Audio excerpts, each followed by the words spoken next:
Good evening, residents of Everett, Washington. I'd like to call to order the Everett City Council meeting of December 20th, 2023. The City Council meets all requirements of the State of Washington Open Public Meetings Act. Council members are welcome to join in person, remote. Community members are welcome to join either in person, remote, on Zoom, or by calling in. For those who wish to participate in the future on Zoom, you'll find the instructions to register for public comment on the City of Everett website under the City Council Department.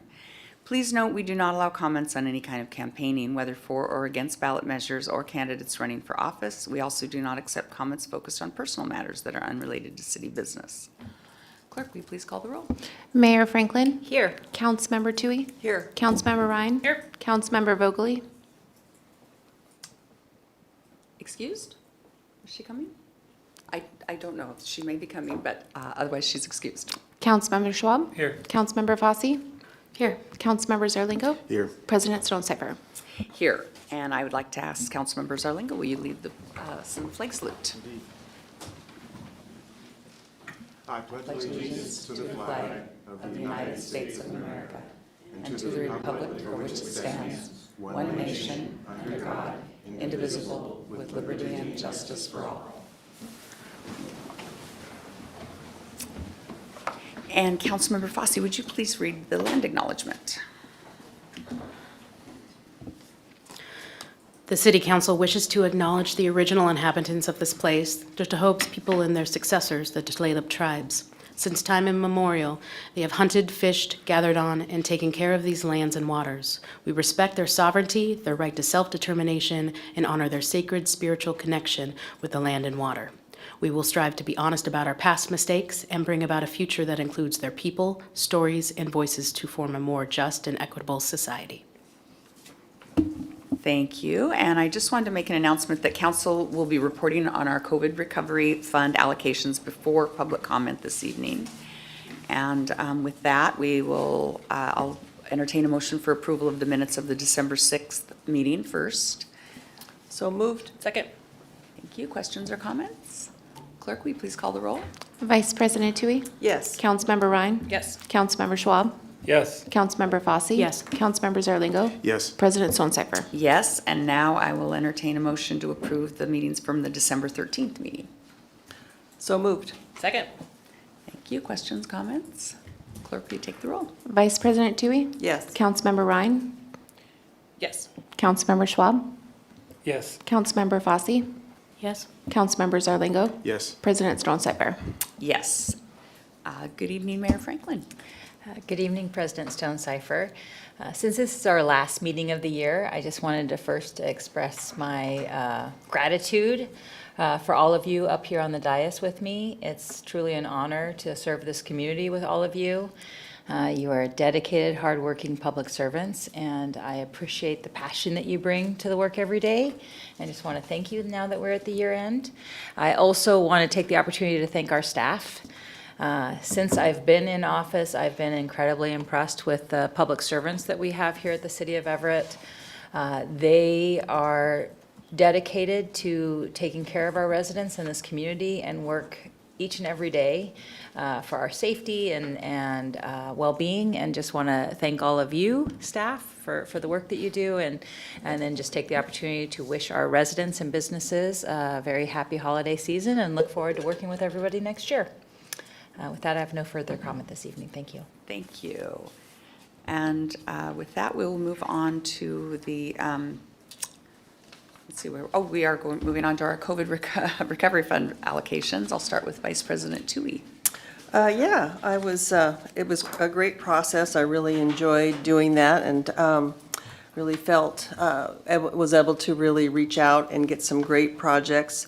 I started with the Madre de Casino Food Bank, gave them allocated them $30,000 for the food bank there.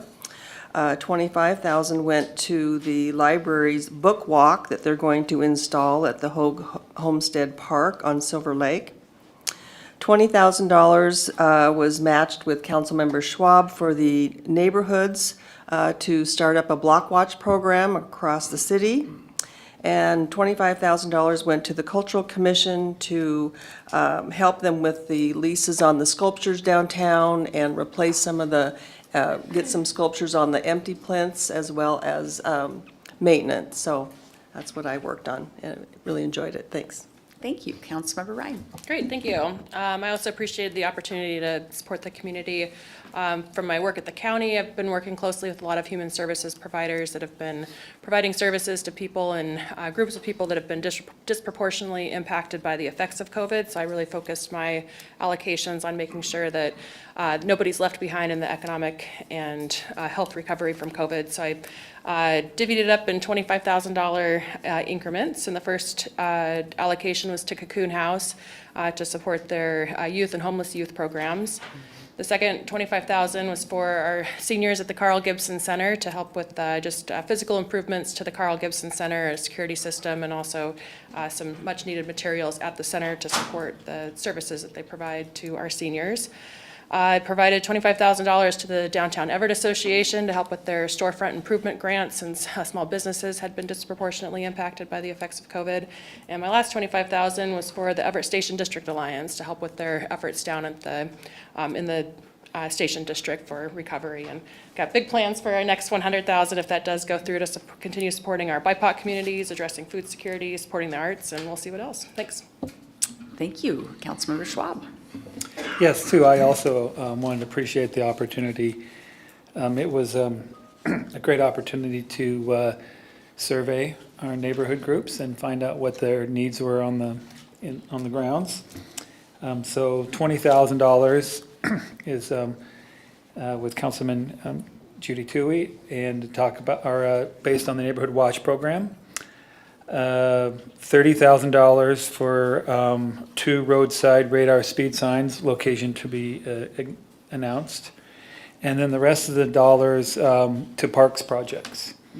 So I have like the top 4, work with the View Ridge neighborhood to help them to restore the open space and the shared community at the View Ridge ball fields. Fund an addition to more inclusive elements at the Phil Johnson playground. Add a gazebo for the weddings and community gatherings at Harborview Park, and flowers aligned on in Forest Park. Wonderful. Thank you. Councilmember Fosse. Thanks. So I also had divided mine up into 4 buckets of $25,000. And I want to give my appreciation to Councilmember Toohey for his suggestion of doing this again next year, because I have additional ideas for more that I'm looking forward to being able to prioritize for this next year. So thanks for bringing that forward, because that was a great idea.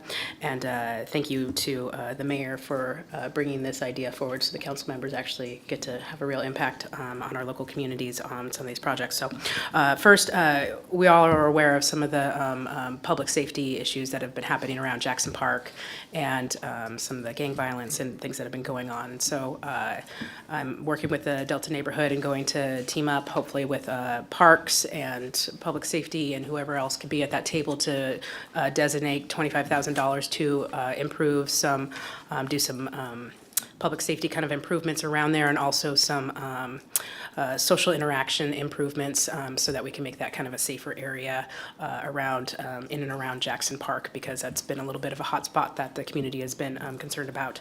And then I have $25,000 going to Child's Drive that has early learning supports, and they have a variety of programs there. Their Kaleidoscope Play and Learn program, and peer support for new parents, and they're trying to expand to a Spanish program as well. So that is that's going to help them in those efforts. And then I have $25,000 also designated for the Faith Family Food Bank and various partners, trying to make sure, because they're one of the food banks that helps target specific parts of our community that are not generally reached by other food banks that have a broader scope. So, for instance, I know our Marshallese community gets a lot of service, and I know there's a lot of members of our community that go and volunteer at the Faith Family Food Bank, and so that will be designated for them. And they specifically have said that that will allow them to provide for about 13,000 meals, hopefully purchased from local farmers. So that's another bucket. And then the final bucket, right now, I'm still trying to figure out between either funding for around the Arboretum or looking at the library and some of their needs. And so that one's still getting figured out, but hopefully the one that doesn't get covered by this designation will be covered by next year's. So again, appreciate those. Thank you. Councilmember Zarlingo. Well, I'm sorry to have to admit that I'm behind the curve a little bit on this. I can see, though, that I benefit greatly from the ideas that others have come up with. I've been talking to some of our neighborhood groups about needs in their neighborhoods and a focus on investments for the future, especially with respect to our youngest community members and those who are suffering the most. So I appreciate all of those ideas. I apologize for not having made those allocations yet, but I'm on it, and thank you all, and thanks to the mayor for getting this whole thing started. Thank you. And of course, there are so many needs in our community. It's really hard to come up with a good allocation for this, but nonetheless, we all had to do it, and 100,000 sounds like a lot until you start talking to these organizations that really need our support. So the first $25,000 I'm going to allocate to the Volunteers of America of Western Washington, and it will be for food bank services in Everett. They have a food bank in North Everett, and they also operate 2 food pantries on Casino Road.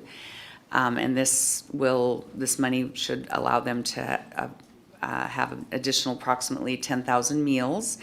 And as families in our community continue to struggle with food insecurity, I just wanted to note that all the food banks, including Volunteers of America and all the others that were mentioned, are really struggling from shortages of funding and are having a hard time meeting the needs of our community. I also set up a personal monthly donation to the organization and encourage anyone who's able to do so to consider doing that, because they get a lot of food in this time of year, November and December, and then in January people still need to eat and they don't really have that funding. So anyone who can help out, please do. I'm allocating $25,000 to the Arboretum Foundation. The Arboretum at Legion Park is one of the jewels in our community. They provide a beautiful and educational activity, a free activity for our residents and visitors. This is a completely volunteer-driven organization. They rely on donations and grants. They've partnered with the Parks Department and others in our community to do a lot of their work. They've been experiencing, with the extreme weather events, they've been experiencing, some of that climate change stuff is washing away the pathway out there and making it hard for those who have mobility issues to utilize the whole park and get around. So this funding will allow them to complete the pathway renovation. They have a portion of it done. If you go out there for the wintertide lighting display, you'll see that a good portion of it is done, and it's very nice. And so this will allow them to complete it through the rest of the Arboretum, and this will also allow them to get a new piece of sculpture out in the Arboretum, because they've got some area that they've expanded and they would like another piece of artwork out there. The final $50,000 that I would like to allocate is going to reinstate the Monte Cristo Awards. These are the awards that we have in the past. The Office of Neighborhoods and the Council of Neighborhoods has partnered on that to provide awards for people who do upkeep, renovation, and other great accomplishments on their home and property in our community. This was started by one of the first women council members that I worked with, Marion Krell. She got this kicked off many, many years ago, and of course, because of COVID and budget constraints, this has gone by the wayside over the past few years. I think this is a really important activity in our community. It engages all of the neighborhood associations as a council member at large, I was looking for ways to engage the entire community. And it also helps us celebrate the accomplishments of people in our community who've made investments of their time and energy. So this allocation will cover 2 to 3 years, and my expectation is that following that, it will become part of the regular operating budget, and hopefully there'll be some revenue options that'll be pursued in the meantime, so that will be something that can readily happen. But I'm very excited to be reinstating the Monte Cristo Awards. I think it's something that the community will really benefit a lot from. We come now to public comment time. Angie, do we have anyone signed up for public comment this evening? Good evening, Council President Stone Cipher. We do. I have a few names to read off, though, from for written comments that we received. The following are in regards to item 18. Alex Boyes, Sue and Todd Janner, Deborah Miller, Mark McCullough, Todd Janner, Kathleen Gamble, Lynn Howard, Renee and Scott Davis, Debbie Blodgett, Carrie Russell, and Todd Welch. And Diane Vidic submitted a written comment, but not sure in support of which item. So we do have some people on Zoom and then in chambers, some of which want to wait till item 18. Okay. But we'll start with those on Zoom, and as soon as you see me asking you to unmute, then you can speak and state your full name and state of residence, or city of residence, sorry, and just wait for the timer to appear, and then you can start speaking. So we will start with Vlastimil, and just give me one moment to share my timer.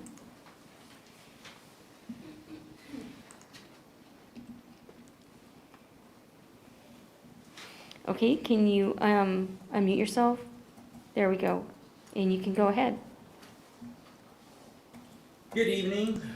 Thank you for your time and letting me address the council.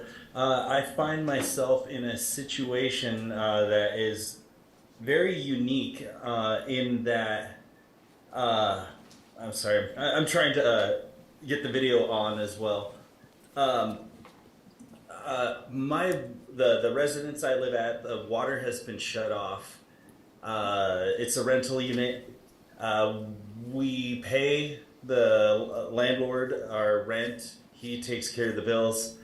He has passed away very recently, and there is a letter of authorization that's necessary. I've talked to the water utility, and they said that there has to be this letter, and I have no one to contact, and they said that's policy, basically, and I feel like there's some lacking procedure that could be put into place in these rarest of situations,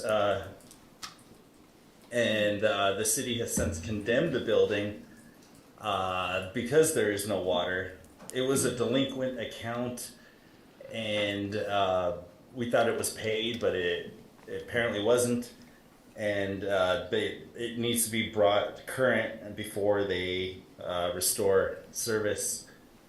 And we have no way of paying that because we don't know what the amount is since we aren't on the account. So I was hoping just to bring this issue up that there's just no pathway for me at the moment.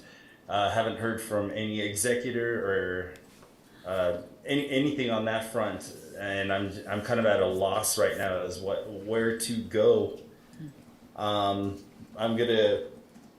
reached out to attorneys. Hopefully they'll have something for me. But I just wanted to bring this up to your attention. And that will conclude what I have to say on this. Thank you for your time. Thank you. Yeah, good evening, council members. Can we make sure that we have this person's contact information so we can follow up with him? Yes. Great, thank you. Thank you, Ryan. I'm not sure if, I'm going to ask each one of you if you want to speak now or wait till item 18. So, Carlos. Would you like I to? can wait, item 18. You'll wait, okay. Karina?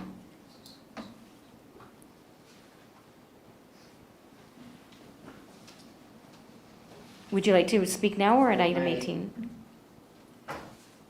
Hi, I'm Karina Burns. I am the secretary of the Delta Neighborhood Association. I work for Lowe's on Pacific. I live in District 1. I have a year and a half clean and sober off meth and heroin. And I came to you today to talk about number 18 on the agenda. I would like to urge council to approve of the enhanced sentencing ordinance. Myself and other members of the Delta Neighborhood Association believe this to be a step in the right direction in response to the city's growing crime, homelessness, and addiction crisis. Law enforcement and citizens alike have suffered the effects of the leniency that has been in the past. What we have been doing is not working. It has cost us a lot of money, and we need to do something different. Those who have no respect for the law and for us law-abiding citizens, I feel like this leniency that we've been given has further spread that mentality. It's time for a change. In my experience, it is through awe-inspiring epiphany or extreme suffering alone that motivates change, especially when we're speaking about addiction. I feel, as an ex-convict and criminal myself, that this proposed ordinance is more than fair, and I look forward to seeing more proposed actions like this, and further state and county programs that support the chances of prolonged change in individuals alongside with them. That is all I have to say. Thank you for your time. Thank you. And Shalina, would you like to speak now or wait until we get to item 18? I can also wait for item 18. Okay, thank you.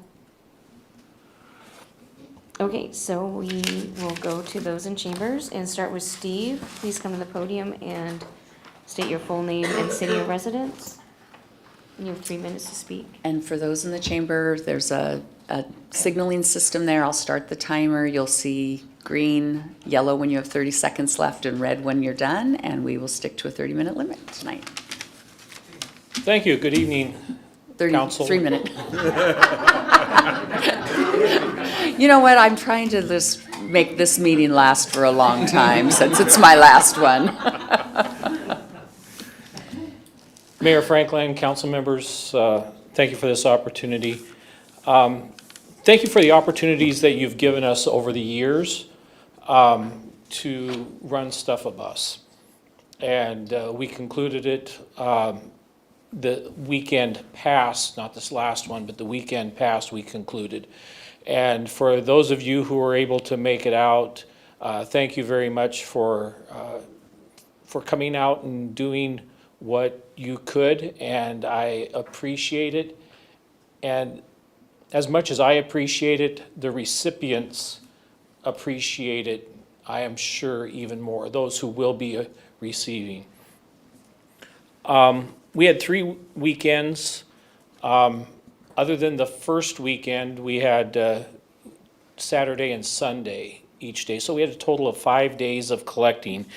In those 5 days, we collected 5,703 pounds of food, 1,702 pounds of non-food donations, $1,166.91 in cash donations.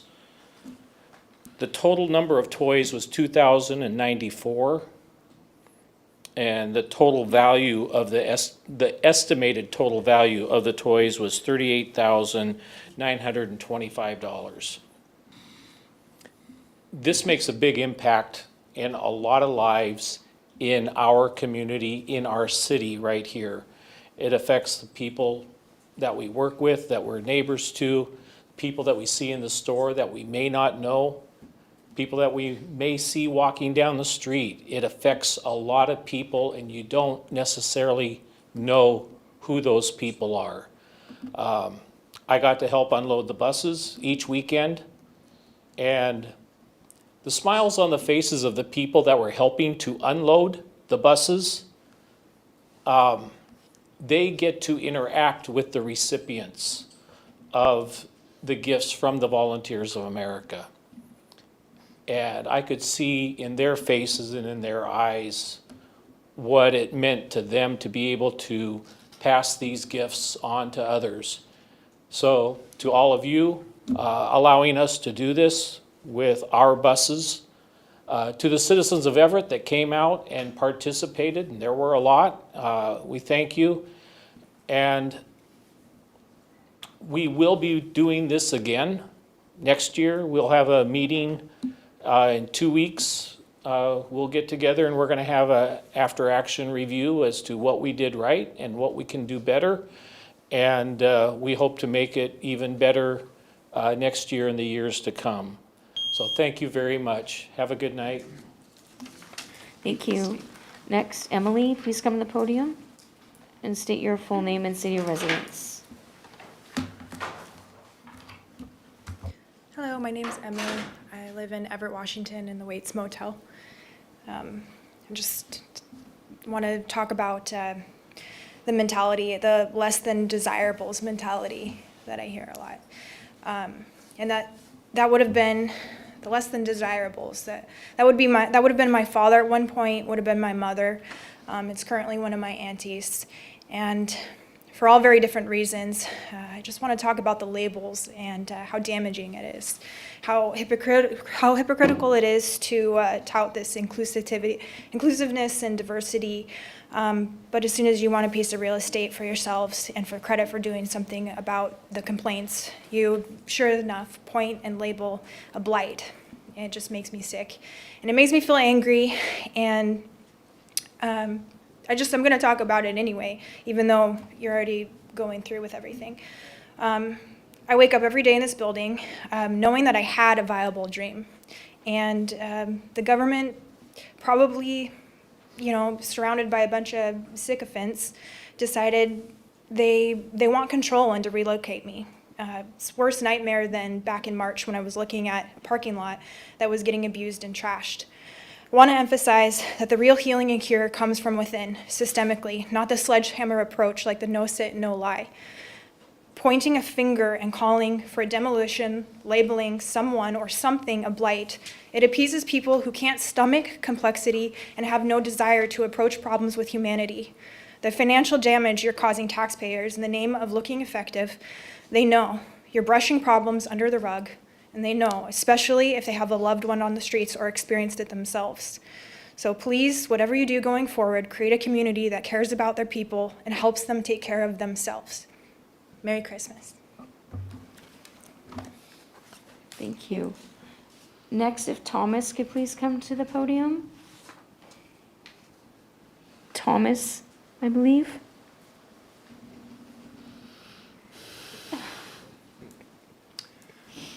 Good evening. Thank you for the chance to speak. My name is Tom Stonecipher. I've lived in Everett for 40 years. And I have a profound disinterest in politics. But tonight I feel compelled to speak in recognition and acknowledgement of Brenda Stonecipher, Council President, Council Person for 20 years. For the past 20 years, I've enjoyed Wednesday night dinners all by myself. Okay. But I've also been privileged to a personal political debriefing, usually about 10 or 11 o'clock at night, from an elected official, often with a glass of red wine. And I've learned about the workings of municipal government. It's been very instructive.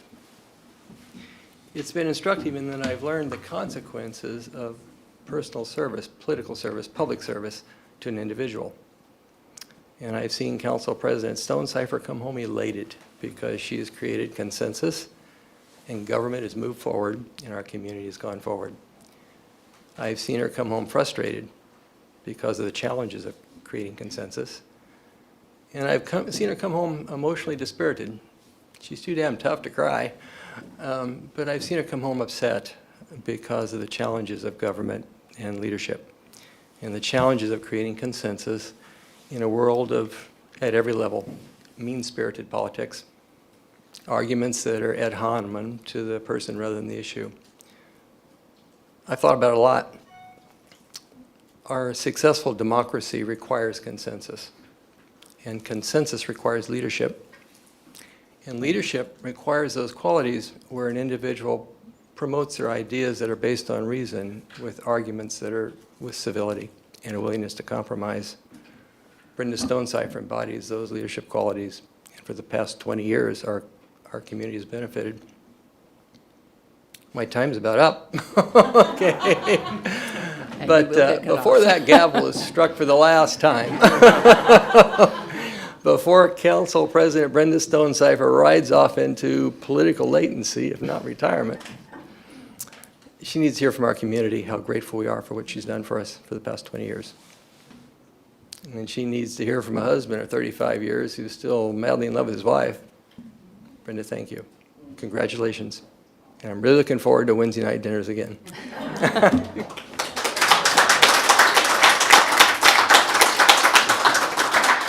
You left some time on the timer, sir. Council President, if I might interrupt. Yes, please. Thank you, the order. We would like to present you, it's a good time now, thank you, Tom, for that introduction, but we would like to present with you a gift of appreciation to commemorate your 20 years of public service on City Council for the City of Everett. Angie has that. Oh, isn't that beautiful? Thank you. And now, I think some of us have a few comments we'd like to make to you, so we'll start with the mayor. That was the best public speaker I think I've ever heard. What a joy to have you here, Tom. So at our volunteer appreciation event last week, I had the honor of presenting Council President Stonecipher with a Lifetime Achievement Award. I know that made you feel old, but you're so not. You're super young and hip. But it was really just a small token of our appreciation for the incredible 20 years of service that you've given this community. You know, and leading up to last week's event, I had a lot of time to think about your time on the council and the lasting legacy that you're leaving. For those of you who are not aware, Brenda was elected to council in 2003 and took office in 2004, and she took on a 26-year incumbent. And that was news to me. I was not aware of. You won. And during much of Brenda's time on council, you were the only woman serving on the council. And having been the only woman in a leadership role, I know how challenging that can be. And I just want to thank you for your tenacity and your dedication and for sticking with it and paving the way for so many of us and bringing a diversity of voices to representation in this community. So thank you for that. And now, the legacy you've left is a majority female council. Nicely done, President Stonecipher. You know, one thing I really admire about Brenda is her willingness to do what is right for the people of Everett, even when it's not popular. And I've seen this time and again in the decisions that she's made. And as elected officials, our job is to represent everybody in the community and or the district that you're representing. And having served as a council member with President Stonecipher, as well as my 6 years as mayor, I have firsthand knowledge of how serious you take that responsibility. I've seen it time and again and how you prioritize the needs of the whole in every single decision that you make. Brenda's incredibly intelligent and analytical, and you look at every proposal very thoroughly. Sometimes my staff feel too thoroughly, but really it is truly to the benefit of our residents and businesses and our visitors alike that you take this job so seriously. You've asked some of the most insightful questions, and you've challenged me as well as your coworkers here on the dais, and that each time you've done that has bettered our community. So really want to thank you for your service. I said this before, but I'm going to miss you terribly. We haven't always agreed, but God, so appreciate your leadership and the sounding board that you provide, and just who you are as a person, and just can't thank you enough for your 20 years of service. And I very much look forward to inviting you to any number of volunteer opportunities. It won't be Wednesday night, Tom, I promise, but I really plan to engage you for many years to come in the city. So thank you, Brenda. Thank you, Mayor. Appreciate that. I'll go next. So throughout your tenure in public office, you've worked really hard to make our city a better place for everyone who lives here. And your vision and leadership and unwavering dedication have left a real mark on Everett, a positive mark. I want to mention a few things that you, over the years, championed, fought hard, and really got a consensus to make them happen for our city. Starting way back was changing the business model of the Everett Performing Arts Center from losing money to something that was very successful by changing the contracting to the Village Theater for performances. And then without your tenacious urging and support, and I remember this, Kids Stage and the Wetmore Plaza would be a parking lot today. Again, you rallied and supported with your colleagues the Art Space Lofts affordable housing for artists, as well as the Shack Art Center, which was a partnership with the city, and we worked hard for that. You worked really hard for that. I thank you for that. And then I distinctly remember the day you brought the LA Times newspaper to council and told how the investigative reporter found that the opioid makers were sending pills like crazy directly to Everett and funneling through our community. And your response, immediate response, was, we need to sue them. And that's what got the whole Parma lawsuit going, was Everett and Brenda. So thank you for that. So those are just a few things that you championed for our city, and we are much better for it. So I want to thank you. I want to thank Tom and your family for sharing you. I will miss you. Thank you, Judy. I get to go next. I just wanted to thank you for your pragmatic approach to policy. I really admire the way that you're able to play the 3D chess game of, it's even 4D including time, of which policy is impacting who and what has happened in the past that wasn't effective, to incorporate that to making sure that we're making the best decisions that we can for the city. And I really admire that and really appreciate it, and it will be very missed on council for sure. I think I am the unlucky one that I've only gotten to serve with you for 2 years, and so I just wish you the best, and I hope you don't stay a stranger, and would love to stay in touch. Thank you. Thank you, Councilmember Ryan. So you probably don't remember our first meeting, but I was a member of the Local 46 Firefighters Executive Board, and I think you had just won your position. I think we might have supported the other person. Yes, I think you did. So I started this meeting pretty good on my game, thinking that I was well prepared and did my research. And I think my intentions were to tell you kind of how it was going to be. I left the meeting thinking, she told me how things are going to be. And ever since then, it's been a good relationship. And I know always been, you've challenged groups individually, and I've been one of them coming to you for resources, and have always challenged us with good questions. And always where is it going to fit in the budget? And so I really appreciated that over the years. The word that I would use to describe it, Brenda Stone-Cipher, Council President, is dedication. Dedicated to her family, to her career, to her neighbors. Thank goodness our city, both past, present, and future. You've been a fine example for me as a professional and a compassionate leader. Thank you for sharing your gifts with me and the residents of Everett. Thank you, Don.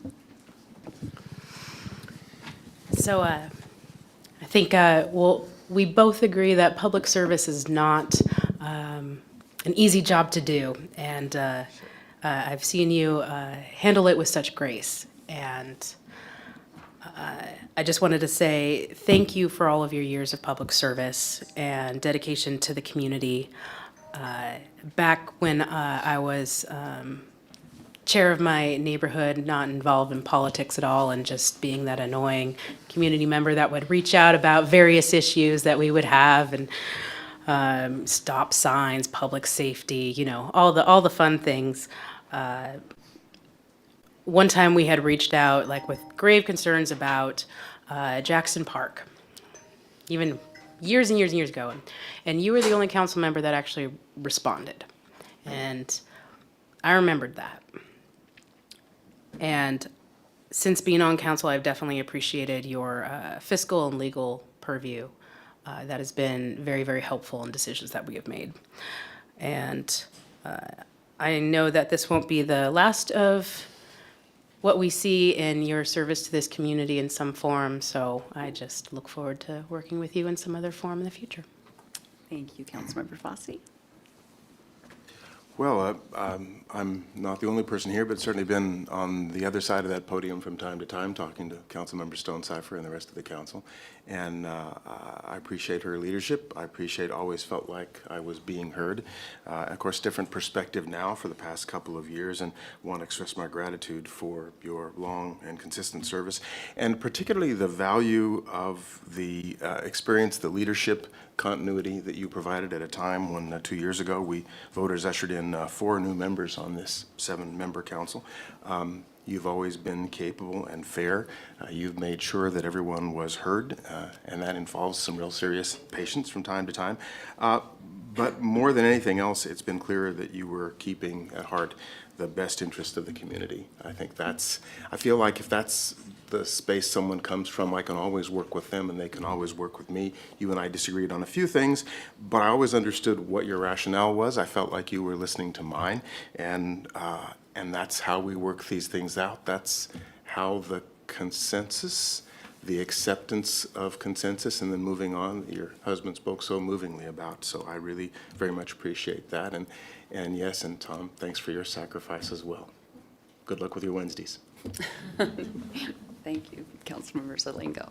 Well, I'll just say thank you to everyone who spoke. I appreciate those very kind words. The service to this community, I've gotten more out of it, I know, than the community has. It's been such a pleasure to be part of all the neighborhoods in this city and all the wins and the losses. I'm very proud of a lot of the work that I've done over the years, and bringing forward, I feel like we brought forward a lot of great ideas. They didn't always come out the way that we wanted them to be, but that's part of the political process as well. This community is hardworking, they're dedicated, they care very deeply about how the community evolves, and I've seen that and been very, very gratified to work with people in our neighborhoods and more broadly across the community to help bring about the changes that we all want to see happen in our community. There's more work to be done, of course, there always is, but I'm very happy to have had the opportunity to serve for 20 years in this capacity, and I'm also very happy to be moving on. I have no regrets for not running.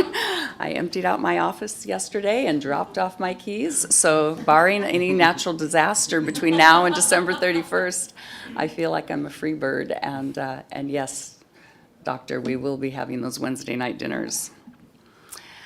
So thank you very much. I appreciate that. Now we move on to council comments and liaison reports. We'll start with Vice President Toohey. Well, I just want to thank everyone who is very giving this time of year, and just want to remind you that as Council President Stonecipher mentioned, throughout the year, there's still needs in our community. There's lots of opportunities right now to give, but also think about the cold winters and the different times of the seasons when other folks also need lots of help. And so appreciate that, and hope you all have a nice holiday. Thank you. Thank you. Councilmember Ryan. Great, thank you. I attended the Port Gardner Neighborhood Association holiday party, and it was very well attended, and they were able to do a dessert and items auction that raised $2,000 for the Jackson Elementary PTA and also for the Sequoia High School, believe their student group. So kudos to them for a successful event, and I want to remind folks that nominations for the Mayor's Arts Awards and the WENTs are due December 29th. So if you know of anybody in your community that's been contributing to the arts or done art or is a catalyst for the arts, to please go online to nominate them for the prestigious award. Thank you. Thank you. Councilmember Schwab. Yeah, I wanted to thank everybody for their comments tonight and appreciate a continuing packed house. We're pretty full tonight anyway. Just one quick comment. Normally we don't make comments on consent items, but I just wanted to thank the mayor and the fire chief for working on the JATC program, which is a joint effort between the Washington State, Everett Community College, and the city of Everett on an apprenticeship program for firefighters. I know it's a good recruiting tool, and it adds a lot of accreditation to what they do. So thank you. Thank you. Councilmember Fosse. I'd just like to second the encouragement for the nominations. A while ago, I had nominated somebody for one of the awards, and it was well-deserved, and oftentimes, a lot of people in these roles don't get the acknowledgement and recognition for the selfless work that they do in that arena. So nominate somebody, please do. I wanted to remind people that Wintertide is tomorrow at 6 o'clock. Don't miss out on that. Hope to see you there, and happy holidays to everyone. Thank you. Councilmember Zarlingo. Well, let's see, two quick things. Last week attended the Puget Sound Regional Council's Transportation Policy Board meeting and the Transit Caucus meetings, and I won't bore you with the detail there. I do want to thank, the Puget Sound Regional Council is a group of 4 fast-growing Puget Sound counties that are implementing, this implements the state's Growth Management Act, so that's kind of the push behind it. This help us manage growth and transit and highways, and importantly, they allocate a bunch of federal money that goes to different areas in the region. And I do want to thank staff for their assistance on this, because Everett is a little bit of an unusual bird in this organization with its large employment base and population base, and also as a transit path for a bunch of people. And it is a constant effort to work to get our fair share, to get recognized as we should, to work with a group that's on a kind of frequently different wavelength. So the staff, especially in Everett Transit, has been real helpful that way in helping me do that job. And then one neighborhood meeting, Pinehurst Beverly Park, last night, they had what was meant to be a holiday gathering for dessert and coffee, but for anybody who's been involved in this, if you get neighbors together who care about their community, it can't help but move into more opportunities and problem solving. And I was gratified to see several new faces, including a young couple with an adventurous toddler, and some others who were really interested in building their sense of community. So that's a really important thing. I think that helps those neighborhoods function better. It helps us in making better neighborhoods and dealing with crime and other challenges we have. So I want to thank those groups there and the outgoing president, and that's it for me. Thank you. And I want to give a brief comment and kind of pass the torch on the joint Community Transit, Everett Transit Policy Committee that I've served on with Councilmember Zarlingo. I've been part of this consolidated study effort since 2022, and we have done a lot of work examining what a consolidated transit system could look like, how to combine 2 workforces, the fleets, and what the governing body would look like under a consolidated system. Just a lot of research and good hard work on staff side. We were mostly the recipients of the hard work and the information. There's a council briefing scheduled for January 31st, and then there will be a briefing to the Community Transit Board on February 1st, and then a joint meeting with the city and Community Transit's labor groups the next day.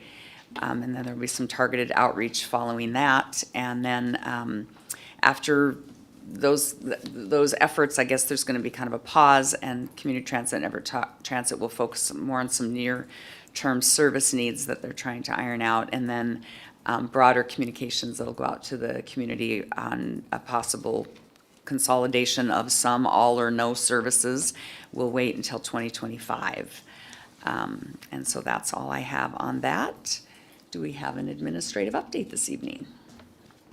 Yes, just a couple items. So, well, first, of course, on behalf of city staff, we share our gratitude for your public service, Council President, and your dedication to our city.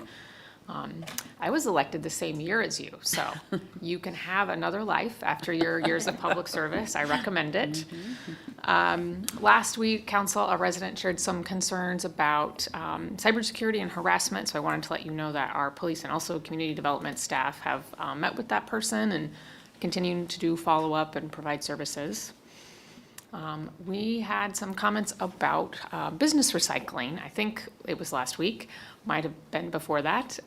But I just wanted to make sure that everyone was aware that Rubatino does offer recycling option to commercial customers for a fee. Any business can opt into that service, so that is available, just like it is to residents. And then finally, item 12 is the ordinance that amends a number of code sections, and it relates to cyber harassment. Our staff appreciate the questions of Councilmember Fossey in particular last week. Legal staff sent a request to Council President for an amendment to tonight's ordinance. There's a definition of unlawful harassment that's in the ordinance that really doesn't need to be there because it's sort of duplicative of other definitions throughout the code. And so Lacey is here when you get to that item if you have questions, but that's wanted to make sure that that was flagged, that request for that change to, we would request that you'd approve the ordinance, but delete that unlawful harassment definition. Again, she's here for more questions. Just wanted to make sure we didn't miss it. That's it. Thank you, and we'll move to City Attorney. Mr. Hall, what do you have for us this evening? No executive session tonight, no report, other than, of course, to thank you for your service. When I started, not to make you feel old, but when I started 16 years ago, you've been here for almost 4 years, and although you weren't the first female on council, you were the only woman at that time, so I always considered you to be something of a trailblazer, and I've always just really respected what you bring to the council, what you've done for the community, and from the staff perspective, we've always been very grateful for the appreciation you show towards the hard work that staff does. That's been very apparent. We appreciate that. Thank you. Thank you, I appreciate that. We will move on to the consent agenda. Do I hear a motion to approve the 10 consent items? So moved. Second. Thank you. We have a motion and a second. Clerk, will call the roll, please. Vice President Tui? Yes. Councilmember Ryan? Yes. Councilmember Schwab? Yes. Councilmember Fossey? Yes. Councilmember Zarlingo? Yes. President Stone-Cipher? Yes. We have 13 action items, and I will be reading items 11 through 21 as third and final readings. We start with item 11, Council Bill 2311-63, third and final reading. Adopt an ordinance closing a special improvement project entitled 17th Street Interceptor Upgrades Fund 336 Program 020 as established by ordinance number 3806-21. Do I hear a motion? Move for approval of 2311-63. Second, the motion. Thank you. Any questions or comments? Clerk, please call the roll. Vice President Tui? Yes. Councilmember Ryan? Yes. Councilmember Schwab? Yes. Councilmember Fossey? Yes. Councilmember Zarlingo? Yes. President Stone-Cipher? Yes. Item 12, Council Bill 2311-64, third and final reading. Adopt an ordinance amending EMC 10.02.265, 10.18.025, 10.23.050, and 10.78.110, creating new sections of EMC 10.16 and EMC 10.78. Do I hear a motion? So moved. Second.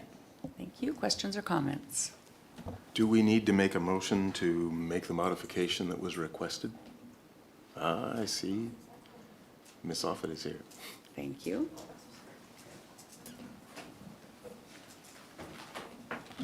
Good evening, Council. I am here to answer any questions, but I would ask for a friendly amendment repealing EMC 1002-265. Thank you to Councilmember Fossey for prompting an additional look at that. We did do a little bit deeper of a dive into our EMC and made a determination that that was a little bit of an island, and we don't need it. It's not serving the code at all. It's not serving our prosecutors.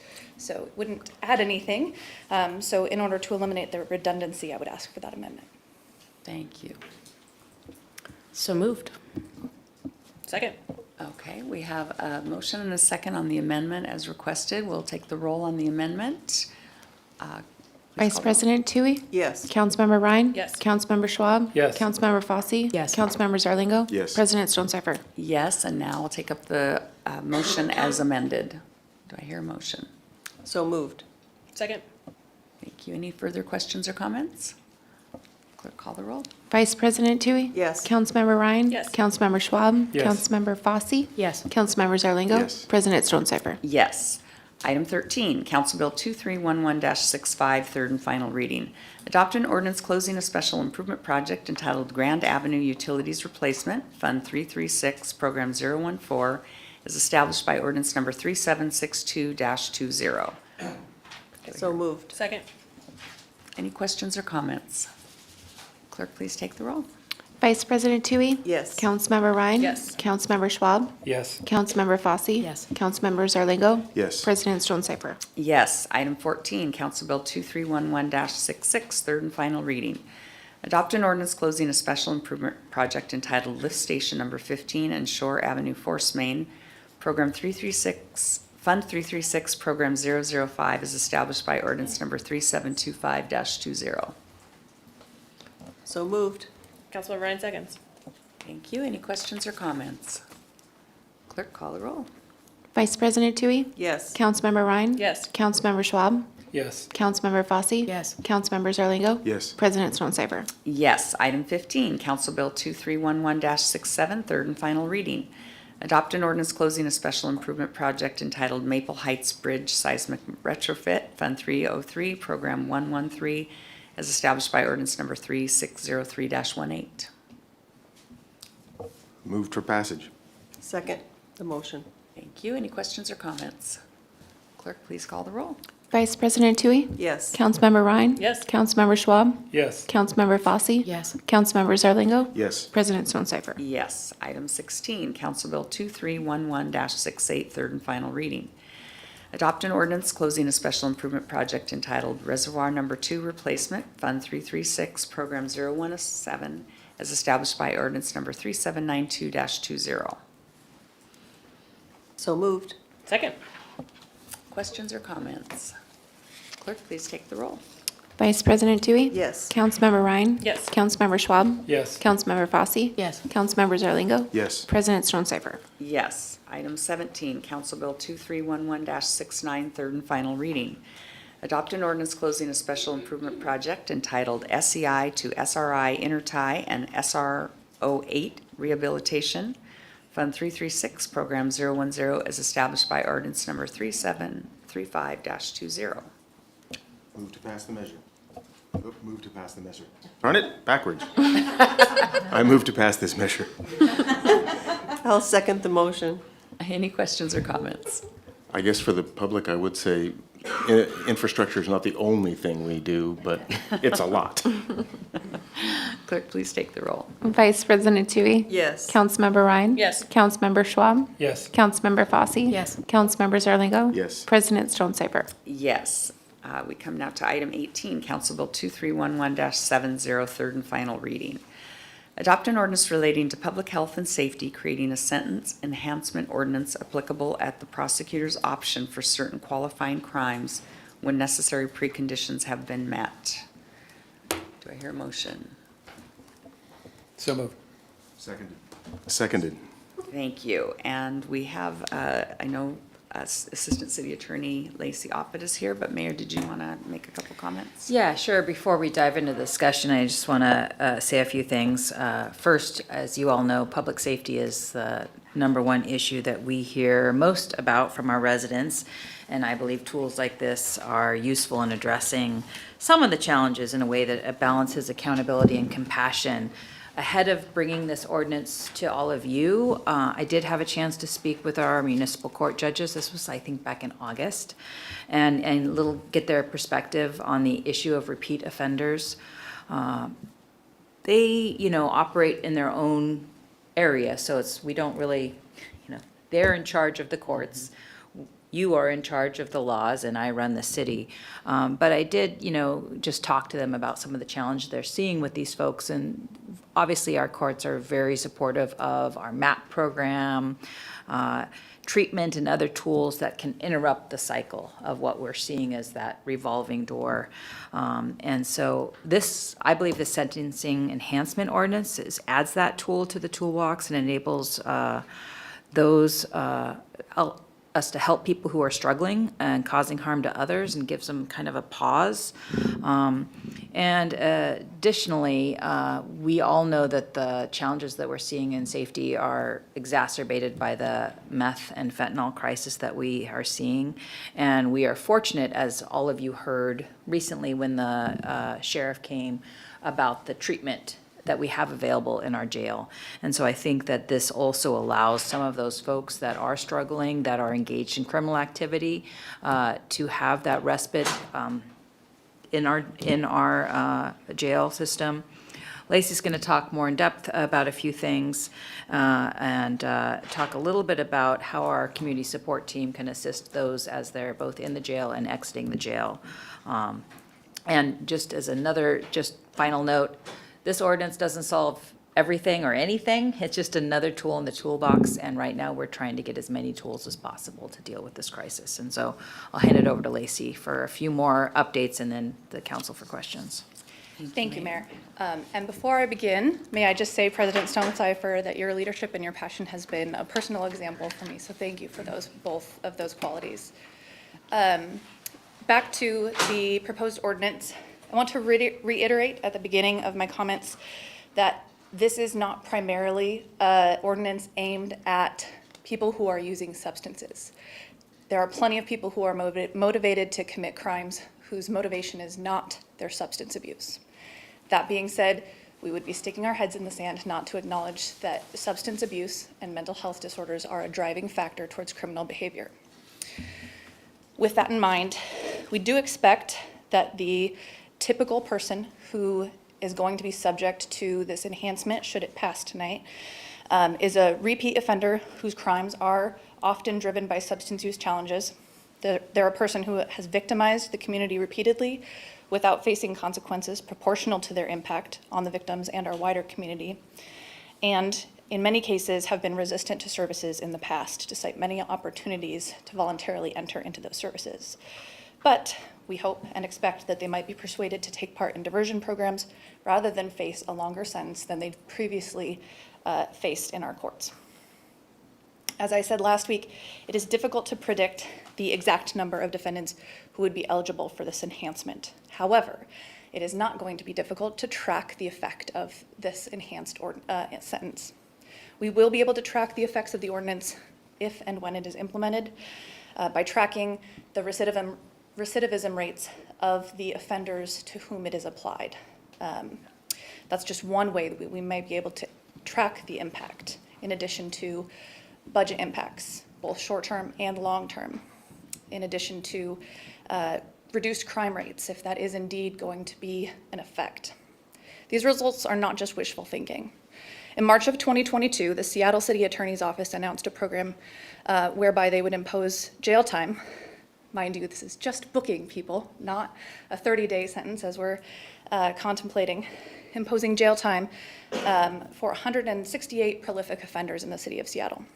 Just 1 year later, in March of 2023, the city announced that the offender's average crime rate went from 6.3 crimes per year to 2.7. That's a big impact on a community. Overall, crime trended downward from the launch of the initiative and was overall down 31% over the year. No doubt attributable to many impacts, including the initiative. Of course, Seattle's program was structured differently, but it is absolutely reasonable and hopeful to believe that the potential ordinance before you could have a real impact on recidivism rates. As the mayor alluded to, I had an opportunity to meet with our community support team. As always, when walking away from that conversation, I'm just in awe of the work that they've done. One of my very first assignments as a new prosecutor in 2016 here was working with the COAT team. We have come a very long way since then, and it's really heartening to see. Kelly Rourke informed me with some pride in her voice, as was appropriate, that half of her staff are authorized to meet with individuals in the jail. And they can and do coordinate direct or warm handoffs to the diversion center for individuals leaving jail to await treatment, to mental health treatment, should that be appropriate, to primary health treatment in the right circumstances, to inpatient treatment for those eligible, and they can and do coordinate continued medically assisted care where appropriate. As you're no doubt aware, the jail can provide Suboxone treatment. In addition to providing that while they're in custody, individuals who are on that treatment protocol are released with medication in hand, so they are not just left to the streets without having continued access to that treatment. A unique feature to our community support team is that police officers, prosecutors, and defense attorneys alike may make referrals to the community support team.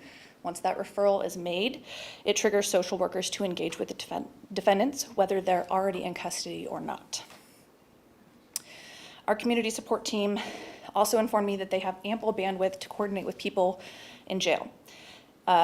Kelly informed me that they currently coordinate with thousands of clients a year, and with a laugh in her voice, she said 30 was a drop in the bucket. We deal with 30 clients in 2 days. And in addition to our own city-supported services, individuals who are in custody have access to community support services as well, primarily the County Scout Team, which is a resource for inmates with goals similar to facilitating successful handoffs. And that information is provided automatically to inmates upon booking. In closing, I'll leave you with a central thought. And that is that a central tenet of criminal sentencing is that it takes into consideration the impact of the crime on the victims and the community. Devaluing that impact degrades our relationship with the community. This ordinance is a straightforward effort to recognize that impact and provide some relief for those who are affected by repeat crime. Happy to answer any questions. Thank you. Before we go to public comment, do any council members have any clarifying questions? I will probably have questions after public comment. Thank you. Anyone now? Okay, let's go to public comment. Okay, I'll go for those who are online and ask Carlos to speak and turn on your camera if possible. And once you see the timer on the screen, then you can start speaking and just state your full name and city of residence. Go ahead. Sure. Good evening. My name is Carlos Lugo. I'm a resident of Tacoma. And while I currently work in executive management at the Washington State Department of Natural Resources, the bulk of my work experience over the last decade has been in criminal justice as the ombudsman for the state's Department of Corrections, and then also as a legislative strategic advisor for the Seattle City Council, where I was tasked with creating a strategic plan to realign the misdemeanor criminal justice system around evidence-based practices and BIPOC community values. And so it's with that subject matter expertise that I urge you, council members, to vote no on item 18. The rise in misdemeanor crime affects all of our communities, and it's undoubtedly an issue that needs to be urgently addressed by our elected leaders. That said, this bill is not the solution, as it doesn't address the cause of crime that's not rooted in evidence-based practices known to reduce recidivism. Instead, it doubles down on decades of failed policy by focusing on punitive measures that not only don't work, but can actually increase recidivism while wasting taxpayer dollars. If individuals have had 2 or more qualifying convictions over the past 2 years and continue to commit crimes after already having spent time in jail, it's unclear, as this bill proposes, how more jail could be the fiscally responsible solution. Incarceration is expensive. On average, a year of incarceration costs $34,000 a year per offender, so it's appropriate to ask what the taxpayers are receiving as a return for that investment. Most of the academic literature shows that since the year 2000, the increased use of incarceration accounted for nearly 0% of the overall reduction in crime. And some studies have found that short-term incarceration is actually associated with an increase in felony and misdemeanor charges. Now, true public safety that reduces the number of victims must address the causes of misdemeanor crime, and again, this bill does not do that. However, a system rooted in evidence-based practices that addresses criminogenic needs, or in plain speak, The factors known to increase an individual's propensity to engage in crime can substantially lower recidivism and keep our communities safe. I urge the council to look at other alternatives. For example, the risk needs responsivity model in corrections is rooted in behavioral psychology, and entities such as the Department of Justice, the National Center for State Courts, and the Crime and Justice Center have highlighted the model's principles within the recommendations for implementing evidence-based practices to reduce recidivism.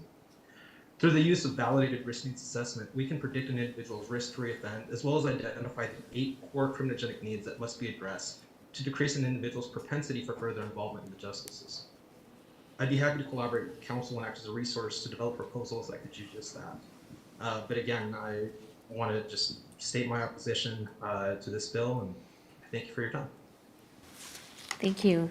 Next, if Shalina could unmute herself and turn your video on if possible.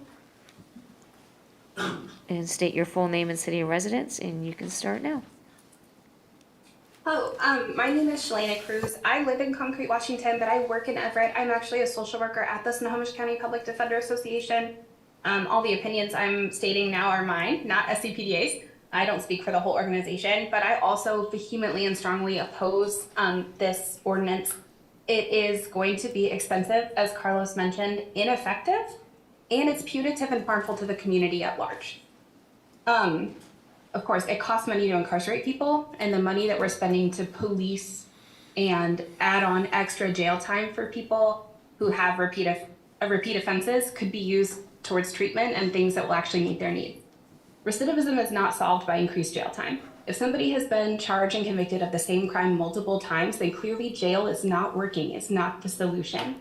The jail itself is also not a safe place for vulnerable people, and it's not therapeutically helpful. I go into the jail several times a week to meet with people who are in custody. There are not adequate mental health services for anybody. There are not treatment services other than medication-assisted treatment, and there are a lot of barriers to anybody accessing those. People are not released with doses of Suboxone.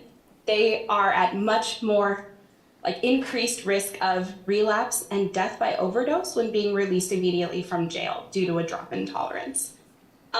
Mayor Franklin said it herself a while back that our jail is our biggest behavioral health inpatient facility in the county, and it is not equipped to meet the needs of people who are there, especially with regard to their behavioral health. More than 5 people have died in our jail this year. Under the supervision of jail staff, it's not safe, and it's not a solution. Most of the eligible charges are charges of homelessness and addiction. These are the result of the criminalization of suffering. They're systemic problems, they require a systemic solution. More punishment for the people who are the most vulnerable in our population, who are clearly the victims of these systemic problems, is not going to solve it. You can't punish people out of homelessness, you can't punish them into sobriety. The data shows that increased mandatory minimum sentences for drug offenses does not reduce drug use, drug charges, or overdoses. Like Carlos said, it has the opposite effect. A 1% increase in prison population causes a 28% increase in violent offenses. These are mostly nonviolent offenses. Jailing people longer does not make sense. It also does not allow judges to use their authority or jurisdiction to consider mitigating factors at all. It puts that in the hands of the prosecutors, which is not where it should be. I know what we're doing right now isn't working, but we have to meet people's needs in order to reduce recidivism and to solve the problem. Punishing the symptoms and focusing on the symptoms will never get to the root cause. My time is up. I could talk about this for 8 hours, but thank you. Thank you. And now we'll move on to those in chambers and start with Gail. Yes, you. Can you press the button on the right of the microphone? Maybe. Oh, There we go. Don't start yet. Hope we see you around, Brenda. Okay, so I'm talking tonight on a personal level. I hope I can get through this. My niece, Tammy, and I can say her name because it's well known throughout the community. 20 years ago, on December 9th, she was murdered. She was homeless, she was addicted, she had 6 kids, she kept trying to help herself. She stayed at the Women's Mission, and I said, why didn't you let me know? She was too embarrassed. Something needs to be done. It's really a hard thing for the families, and she had tons of family support, so it's not always that. But she did crimes. She did things that were not nice or good. And I just really, you know, to this day, her 6 kids still have ramifications from her. And I know that if she had gotten help, and in the correct way, that she would still be with us today. And the other one I'm going to talk about is near and dear to my heart. I can't say her name or her family, but she started out in high school drinking and drugs, went to alcohol, in and out of jail. I'd call the grandmother of her, and I'd say, have you heard from her? I heard from her last night. I said, oh, no, in the middle of the night. She goes, Gail, that's the only time I ever get to sleep is when she's in jail, and I don't have to worry about her. She got pregnant, cleaned herself up, married the guy, had a home, yay, and then he started using, and she started using. Mind you, on the streets of Everett, with a month-old baby, cold, rainy, the horrible people that they were with. And I know, so they kept kicking the can down the road. But finally, she realized she was going to go away. And that's a deterrent. They need to realize the ramifications of their actions. And if you're in jail long enough to detox and get help and all those types of things, is really mandatory. And the last time she went for treatment, she got her little girl back. And she's doing wonderful and full of family support. So I want to thank all the police. They go and they arrest people and they're out the next day, or they can't arrest them. It's very hard on them too, and I really want to acknowledge that tonight. And so, what's my last thing here? I got 21 seconds. I thought, yes, a week ago was my last hurrah. It's my daughter's 60th birthday today, but I'm here because it was so important, and she knows why I'm here. And so thank you for all you do, and thank to the police. Thank for the laws that need to be strengthened, and I support this. Thank you. Thank you. Next, Jason, please come to the podium. State your full name and city residence. My name is Jason Cockburn. I'm a business owner on 36 in Colby. I have a house in Everett, and I also have one in Snohomish where I reside. I came today to oppose this bill because I don't think 30 days in jail is ever going to be a solution. Because I'd like to tell you a little bit about what 30 days in jail as an opioid addict looks like. It's akin to having the flu and having 5 officers come into your house and beat you with phone books. It's no place for somebody that's withdrawing. I'll tell you what it's like to have a mental health issue while combined with that. I spent 2 months of my incarceration strapped to a bed. And when I acted up even farther, they piled mattresses on top of me. I was allowed to come out to use the bathroom in one hand, the same hand I used to go to the bathroom to eat my sack lunch. I came here today really because you're passing this on the eve of the Homeless Memorial. In 2021, we had 52 homeless die in the streets. In 2022, we had 86. I responded to 7 of those calls. And we are well over 100, and we haven't even hit our cold weather stint this year. What I don't hear people talking about is getting them into treatment. Open up the diversion center instead of the jail to these people that are suffering and doing petty crimes. Some people are doing petty crimes to survive, to catch a blanket, to get indoors for a minute's warmth. I'm the product what happens to people when they get the right support. In 2021, I was just a homeless student, attending college, leaving school, pulling a little blue wagon with a little broken cooler around, trying to make the world a better place, trying to pass PPE out, trying to pass blankets out, trying to pass food out. Within a year, I opened 36 in Colby, and I served 9,000 people. In 2022, I served 16,425 homeless and addicts, changing their lives around. This year, with my $100,000 that I received from this county, I had 27,552 people through my doors. 30% of those identify as homeless. They come in and use the day center and are surrounded by people in recovery. And many of them choose to stay in recovery because of the kindness we showed them when they walked through the doors. It's okay if you just want a cup of coffee. Have a seat, get warm. Maybe open your ears a little bit and hear what recovery looks like.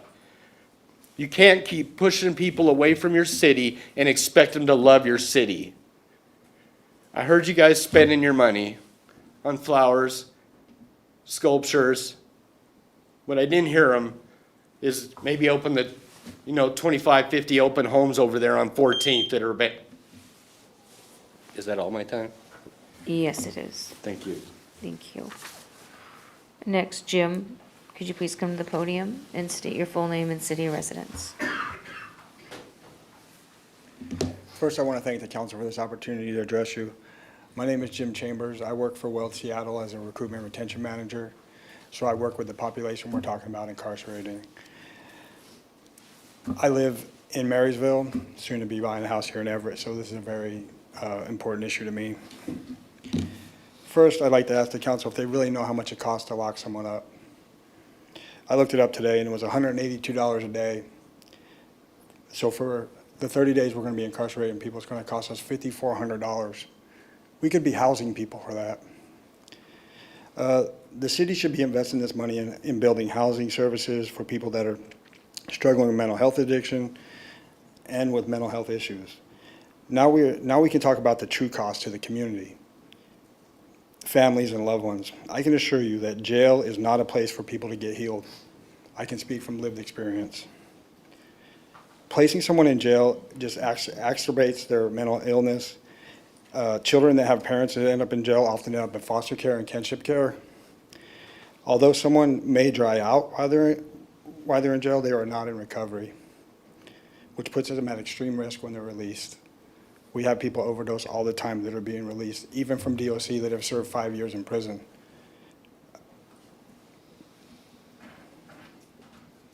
So we can't talk about locking people up to fix the problem we have on the street.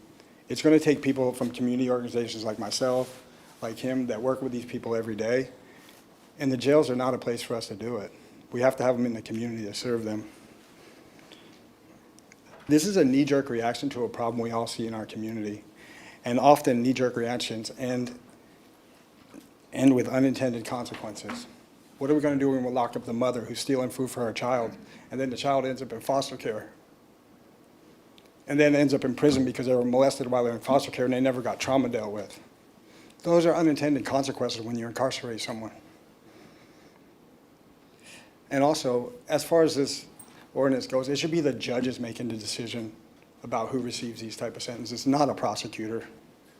Prosecutors come in with implicit bias on all kinds of different things. Anyone who's been through the court system understands that. And if this ordinance is passed, we want some serious tracking of data about who receives these enhanced sentences, gender, race, economic status. This is not a way to clean up our streets. The way to clean up our streets is opening up homes for people like they do. We have tons of homes in Seattle. Weld has like 17 homes we're working with right now to get people out of the streets. And we want to come to Everett and support you guys and get people off the streets. We're just looking for a way in. So in closing, I just want to again say that jail does not work to heal people or to change this problem. These people are coming back out in 30 days with the same issues. They're still going to be homeless, they're still going to be drug addicts, and they're still coming back to our same community. So I implore you, do not pass this ordinance and just put a pause on it and come back and rethink everything that we can do in the community to help these people. Thank you. Thank you. And President Stonecipher, that concludes our public comments. Thank you. So that concludes public comment. Discussion, comments from council members. Councilmember Schwab. Yeah, thank you, and thanks for everyone that spoke on this issue. There's a couple of things I wanted to bring up about this ordinance, actually quite a few. Just wanted to just wanted to make a couple of points about the actual application of it. This is already for people that have already been convicted. They have a 10 or 15-day sentence. So really, we're just adding a 30 to 30 days. And I do agree with the mayor, this is a tool. And I do trust our judges and our prosecutors here in the city to make the right decisions, to find a solution. It's, you know, when you get arrested, a lot of the times it becomes a negotiating process. So I am confident that our system will make the right choices, and I'm very confident in our judges and our prosecutor. The focus that I think is important is on what the effect of this bill would be is that on repeat offenders. I do think it's going to be given opportunity to interrupt the cycle and reduce reoffending. As a 30-year veteran of the fire department who have been on the streets hundreds of times, I have seen a very small portion of the offenders creating most of the havoc and crime. And a lot of times it's the other potentially people on the streets themselves. And so I do really like, I do support this because it focuses, this is not a all-encompassing effect. This is going to be a small portion. I think it will have some good positive effects on reducing crime. I think that also, and I appreciate victim advocates a lot because they don't have, in our culture, in our society, don't have representation. And I appreciate that. But a lot of these bills that we've been talking about, I haven't heard the victim's advocate. And as a brother of a sister that's been affected by a crime, it offered me a whole different perspective. So I think this adds a little bit of hope to those who have been victim of multiple crimes in our community, that there is some sort of consequences for their actions. Like I said, this ordinance focuses on a small group of repeat offenders. From what I see in our city, many of our public safety challenges are related to the ongoing drug crisis, particularly fentanyl and meth. If a substance disorder is part of a criminal behavior, and as the prosecutor said, this isn't the full focus, but we all know that large portions of our criminal behavior is related to these drugs. A sentence of 30 days allows the treatment to be more effective. I understand that we cannot arrest our way out of these challenges with street crime and drug crisis. But enforcement and accountability must be an important part of our approach, combined with compassion and offers of support and services. Our ARPA dollars, and I don't have the numbers here in front of me, but we are spending a large portion, this council, on treatment, on housing, on services for those in need. And I stand by those, and I'm very proud of what the council's been doing with us. Thanks for the leadership and the mayor behind that. But I see this as more of a balanced approach, and it's consistent with our efforts. We spent a lot of time and work on affordable housing, on treatment services, and transitional housing, and I will continue to support those types of projects. This ordinance puts the choice before a convicted person. Do diversion, engage in treatment, or try a new path, do the jail time. Every graduate of our MAP program and our TSC proves that this choice is meaningful to them. Thank you. Thank you. Other questions, comments? Councilmember Fossey. I think mine might be two-part because I have an amendment, or three. So with this, I agree that I trust our judges' discretion on this, but this in the way that it's written, actually makes it mandatory when coming from the prosecutors and takes away the judge's discretion, correct?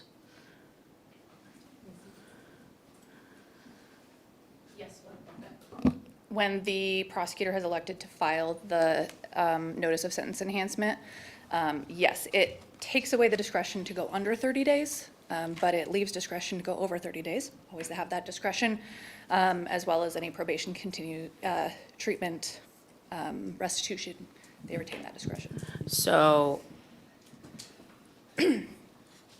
they will already have whatever their sentence is for the crime, and then this is 30 days, like, on top added. So this is the mandatory, it's going to be 30 days, no matter what. It'll be at least 30 days, yes. Okay, so I have trouble with that being mandatory and taking away the judge's discretion. And I had asked previously at the last council meeting for y'all to reach out to the public defenders and the judges in these programs to get their feedback on how they felt about this ordinance. I didn't see any email. I don't recall a request to reach out to the public defenders. I'm positive that I can tell you that they would not be supportive of this because their job is to advocate for their clients. And the mayor already spoke to the judges' reactions. Yeah, so I wasn't able to meet with both judges on this. I met with one of our judges. And as I tried to articulate, you know, there's definitely a separation of powers there. So our judges didn't say, yay, this is great, please take away our discretion at sentencing. They talked about what the tools that they like to see to help people, whether it's mental health alternative programs, diversion, whatnot. But I did share this ordinance. I shared kind of what we were seeing in neighboring cities, and we did make some alterations to this ordinance based on that conversation so that it was, I guess, it gave a little bit more flexibility than other neighboring jurisdictions' ordinances did.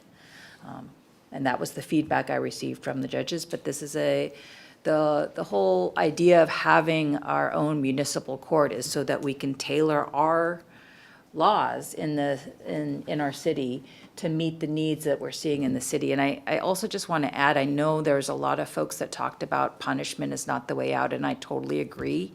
Punishment is not the way to stop behavior.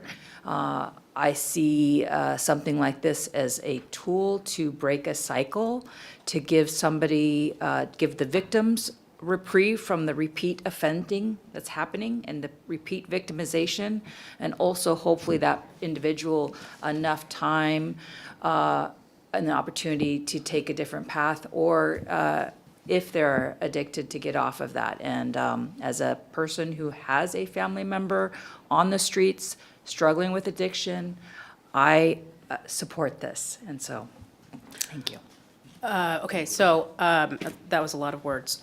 So do they or do they not support this ordinance? They didn't specify because that is not their role. So are they in support of taking away their discretion in these particular diversion programs? They did not say that. They did not say yes, they did not say no, they just shared their perspective with me on how they like to work. Okay, so with light of that, I would like to propose an amendment changing this policy, proposed ordinance, to change the municipal court shall impose a sentence and change it to may. So that allows for the opportunity to have that 30-day sentence enhancement if the judge does indeed have the discretion to do so.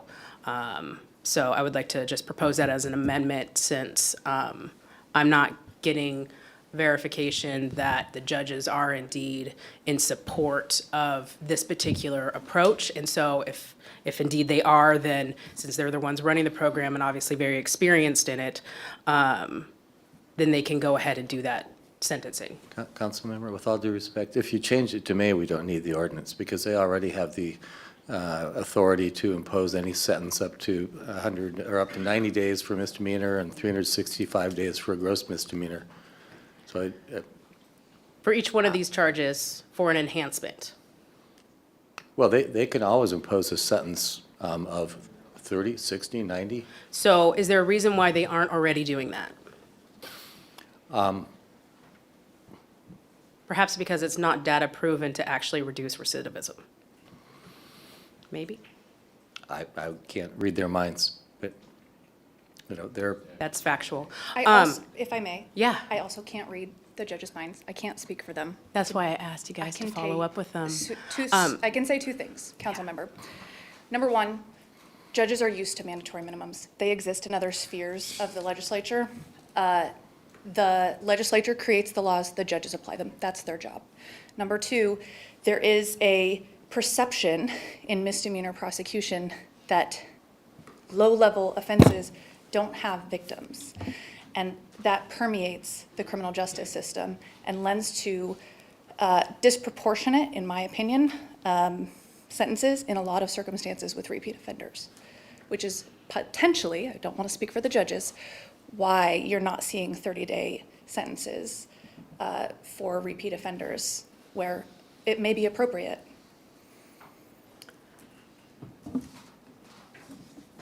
Okay, so we don't want to do that amendment then. We just want to be voting on the ordinance, allowing for the extra 30 days, because you said it's knowable. Entirely up to you.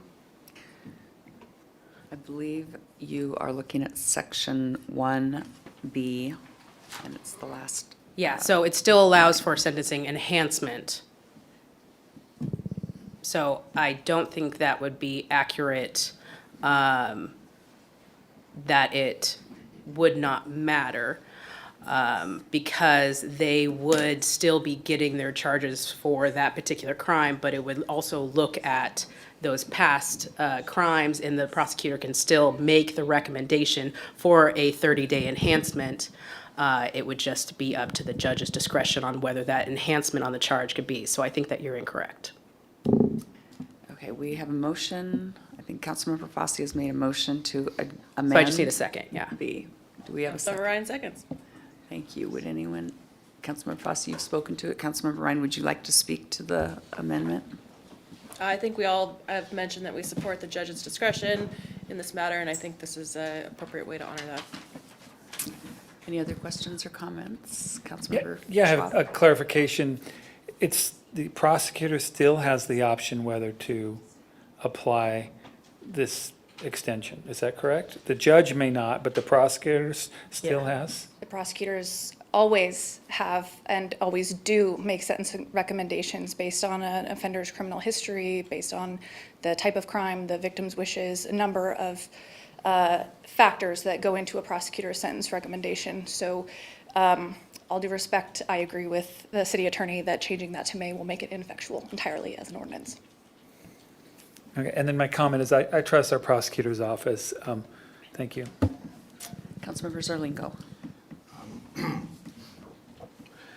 Well, I think as the mayor had explained, the function of a council is to make these ordinances, the laws, and where appropriate, if we think so, to establish minimum sentences. So we're not talking about an enhancement here, we're talking about a minimum sentence. And I guess I'm remembering something that you said last week, if I can paraphrase.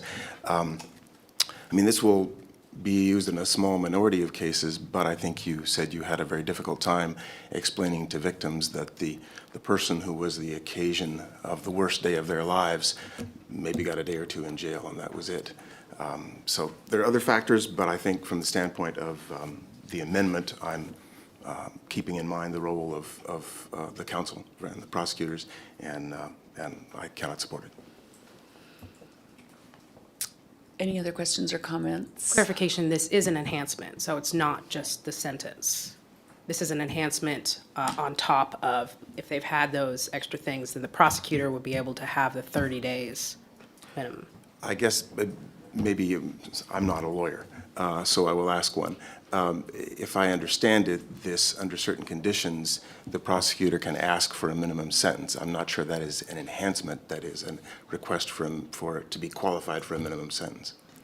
Yeah, as I explained last week, it is titled enhancement because it is modeled off of a sentence enhancement request that county prosecutors will make in certain felony cases. So using the lingo of lawyers, it's titled enhancement, but the effect of it will be a 30-day minimum sentence in the cases in which the prosecutor files the notice. I think this is more of a matter of trusting the prosecutors over our judges. And I think that we can trust both of them and allowing for the sentence enhancements to happen and be requested when there are those additional charges. But that's why we have judges, is to do those discretion. They're the ones that are in charge of those courts and seeing the results of that. So that's why I made the motion to allow for it, but to have it at the judge's discretion because they're one deciding the sentence. Okay, we have a motion and a second to change the section 1B. Last sentence would read, rather than the municipal court shall impose a sentence, ... would be the municipal court may impose a sentence. Clerk, will you please call the roll on the amendment? Vice President Tui? No. Councilmember Ryan? Yes. Councilmember Schwab? No. Councilmember Fosse? Yes. Councilmember Zarlingo? No. President Stone Cipher? No. We go back to the original. I have more, if that's all right. Okay, so I wanted to change the sentence about no less than 30 days to leave it to up to 30 days. Given the current issues with, like, it may not need something that needs 30 days, and if you decide that you wanted to add 20 days for a sentence enhancement, it allows for that more flexibility. Again, it leaves for the prosecutor discretion for that sentence enhancement, but allowing for that to be up to 30 days instead of minimum of 30 days. Councilmember, could I make one observation? May or may not be helpful for you. As you're talking about taking away the judge's discretion, that can be quite helpful when a defense lawyer is speaking to their client. And the defense lawyer is saying, you need to take a deal to go into treatment. And they say, well, I think I'll take my chances with the judge. They might give me a short sentence. When that's not an option, then treatment becomes much more appealing.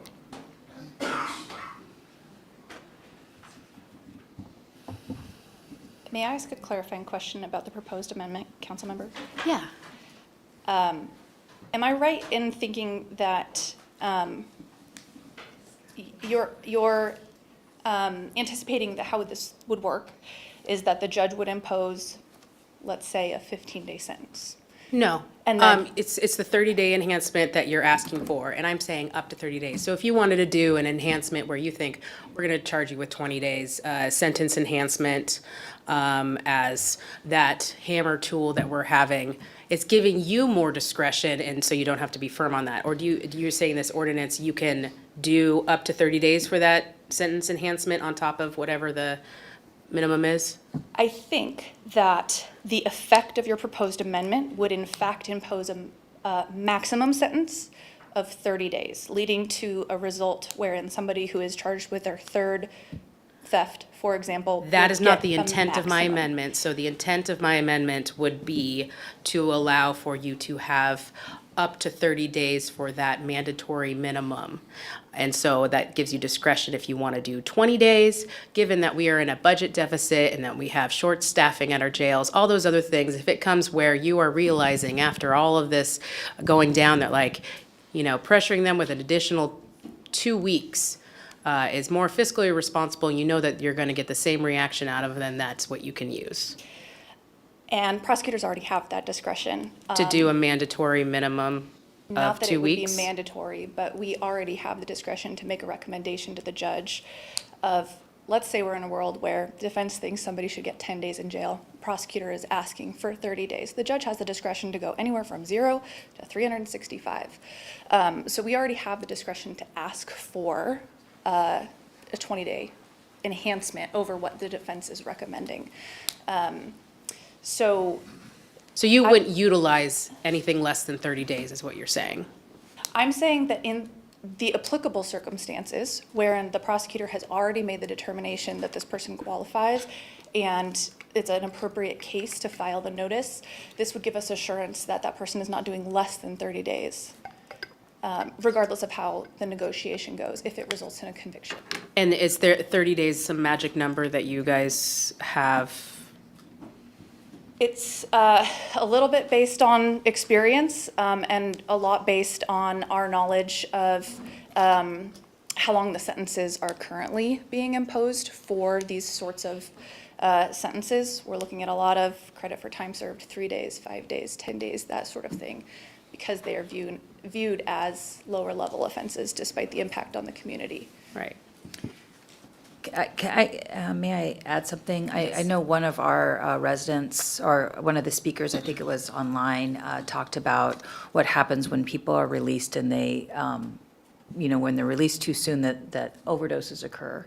And that is true. And one of the magic numbers of that 30 days is it's enough time for today's drugs to have left the system. The drugs that we're dealing with today are very different than alcohol and cocaine and marijuana. When you're talking about today's meth and fentanyl, it takes that full 30 days for those drugs to leave the system. And so having somebody in, not that all of the folks that, the chronic offenders that this would apply to, there were, I think you were talking about 30 individuals. Not all of those 30 individuals maybe would need the treatment, but 30 days of Suboxone in jail puts them in a much better place than 3 days of Suboxone in jail. But I thought So this that's wasn't why that targeted 30 at day. that population. Well, I think the mayor was clear that for somebody who. So if you assess that they don't have any substance use disorder history or problems, then you would have the option of having a minimum of 2 weeks, which would probably get anybody that actually doesn't want to be in jail, not wanting to be there for 2 weeks. I don't think anybody wants to be in jail for 2 weeks. As I've said before, the other aspect of this that I think gets repeatedly undercut is the effect on the community and the proportionality of the effect on the community for the sentence that is imposed. So it's not just about. Some of these crimes, though, are like loitering. I mean, these aren't felony level crimes, correct? So. They used to be, some of them. But they're not. This is loitering. For the purposes of drug-related activity. Yeah, and car prowls. And I know you keep speaking about this experience, but I have been experienced from across the board, so many different crimes. I've come from poverty. I've been victimized. I'm a DV survivor. I've been through all of that. I understand the sentencing and all of those things, but that's why we have the judges that we have, and we have the whole entire legal system.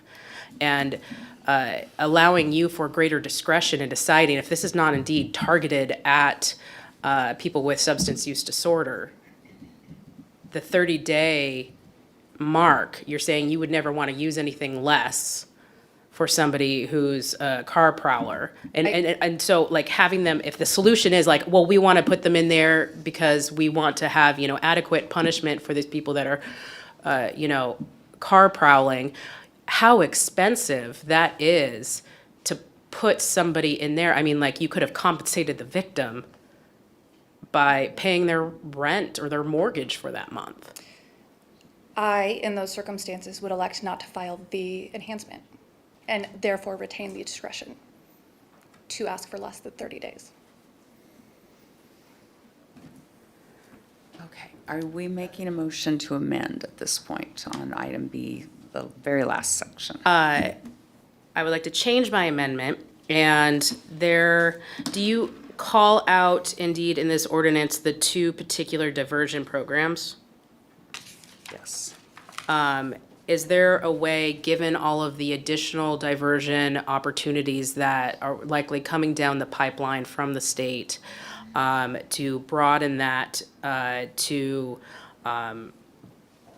it's fine to specify both of those, but allow it for other diversion programs as well? The existing diversion programs that we have, aside from the two that are mentioned, are always going to be available to every defendant, whether or not they're called out in the ordinance or not, because they're unofficial or off-books kind of diversions. They're things like our prosecutorial offer of diversion or our stipulated order of continuance, which is part of our EMC. We can certainly call those out. We could also say or similar. Those would be I think ways to capture what you're asking. Yeah, that, I just want to make it more inclusive for when we do bring new programs and there is more state money and things like that, hopefully coming down the pipeline where we can expand some of these things.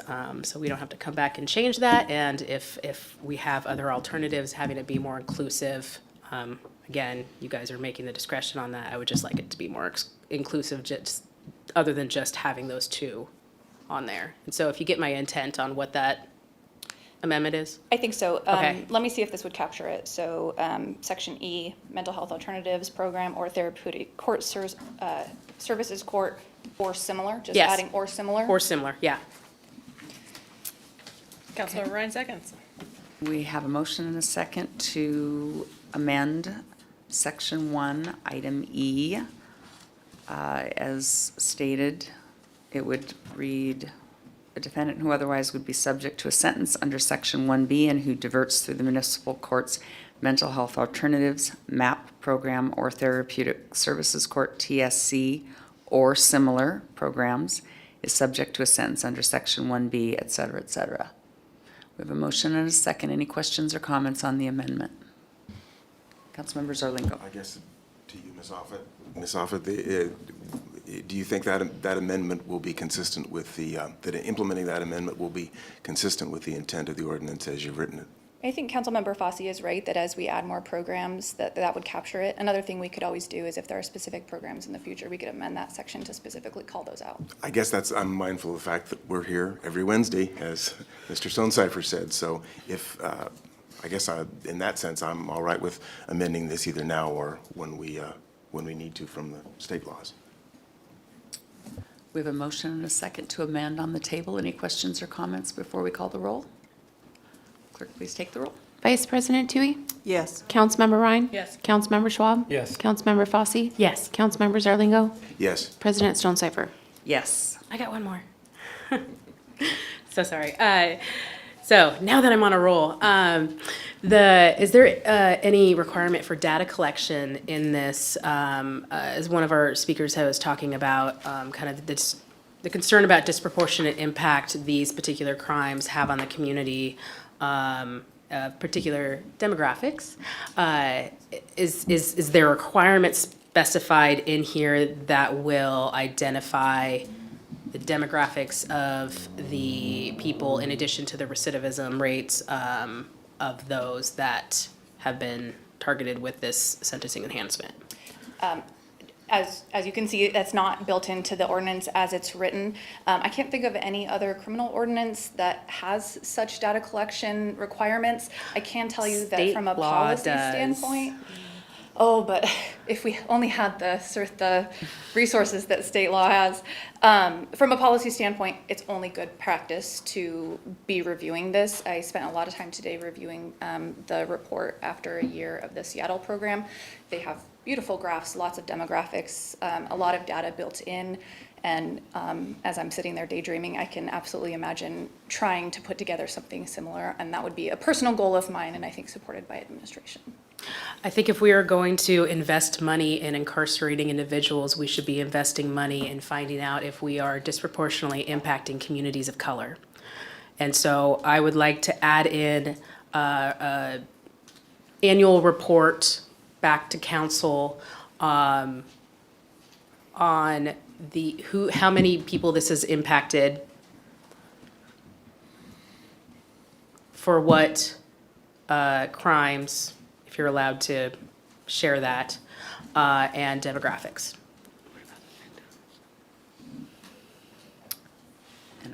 And I'm looking at the ordinance, not sure exactly where that would go.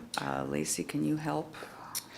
What I would propose, and I'm happy to be corrected on this, is if that is something that council as a whole is desirous of, we would just add it after kind of the body of section 1, and then move section 2, 3, 4, 5 down. Thank you. That would be my proposal. Happy to be corrected. Works I'm for certainly me. not a Thank you. not a drafter. Will you state it again, Councilmember Fossey, the specifics, the demographics, and the other pieces that you wanted in the report? Yeah, annual report back to council, providing statistics, including the number of individuals, their charges convicted, and recidivism rates, as well as demographics. Thank you. And some sort of language like that is fine with me. I think you understand the intent. We have a motion. Well, just a quick note that I had asked Attorney Offit earlier on about this because tracking was something I was interested in terms of just the fact that we're dealing with human beings and we don't always know how laws are going to work in the real world of human beings and their behavior, and she was already on that. So Yes. credit to them for keeping in mind a good practice this way. Thank you. I'm waiting for a second.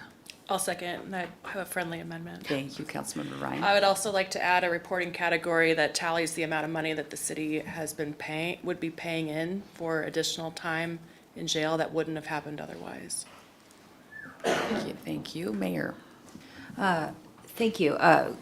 Quick thought. I obviously can't offer amendments because I don't vote, but because of the limited resources we do have in staff, I definitely support collecting data on any new ordinance like this that we're bringing forward, but to have it done annually, let's say we have this ordinance in effect for 10 years and every year we're coming back on this particular ordinance, but not all the other ordinances that we're doing.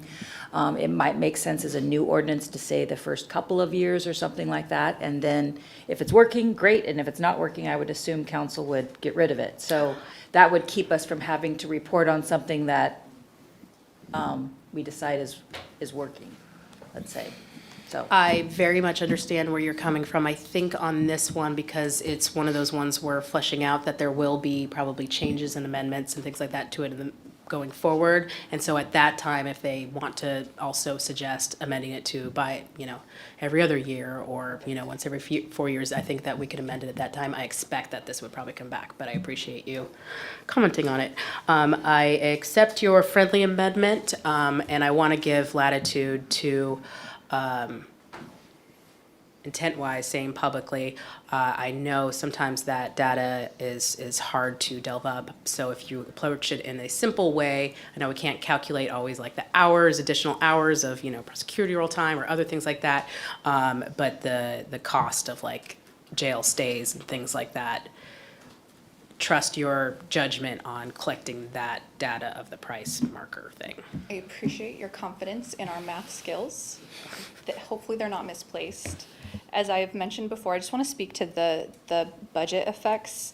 I anticipate that would be difficult to do because what we're talking about is a difference in maybe 5 days that the judge would have imposed, maybe 10 days the judge would have imposed, and now we're talking about 30 days. So it's not a straight 30-day calculation. So with that caveat, I'm happy to do whatever the council's judgment is. I honestly think we can come up with something and we'll just be very transparent with how we're calculating those numbers. I trust that. So.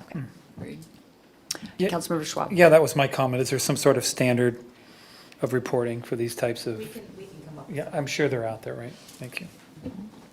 Councilmember Ryan. Sure, and just as a commentary on that too, I think if there's a way to also calculate the balance between staff, police resources that maybe wouldn't have been expended otherwise during that 30 days if there was a repeat offender. So just the balance of city resources towards addressing street level issues and payment for jail time. I think just that whole fiscal analysis, the broader look at that instead of just jail costs would be helpful for a better understanding. Thanks. So that whole entire friendly amendment I accept, but again, with full latitude that transparency, we trust how you want to present that.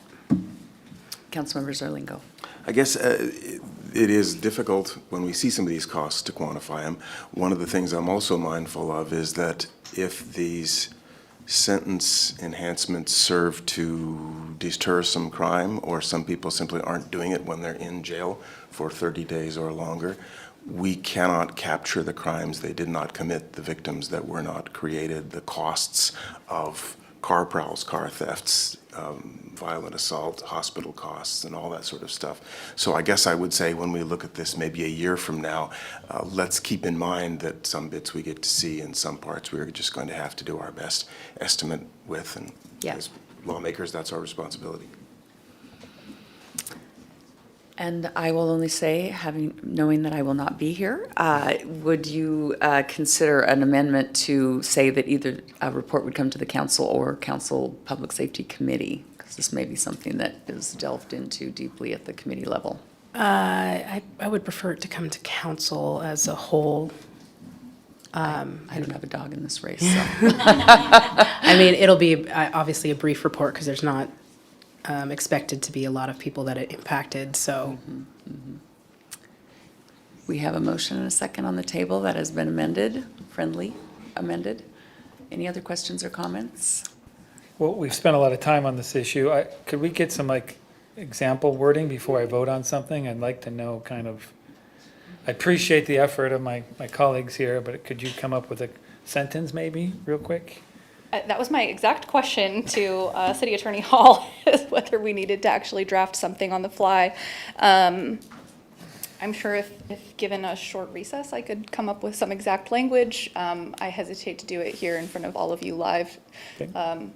Not the least of which is just embarrassment for you to see my drafting process. So point of order, could we just put this on hold until, I have a couple of questions if you want to do that for the city and other stuff like that, if we want to do that before we go into resource, just to give you a little extra time. The questions for me? Nope. Okay. You could, I'm sorry, you could have language that is specific but provides the kind of latitude you're talking about for us to figure out what information is most helpful for you. You could say something like, administration shall report annually on the effectiveness and budget impacts, as well as demographics, the ordinance.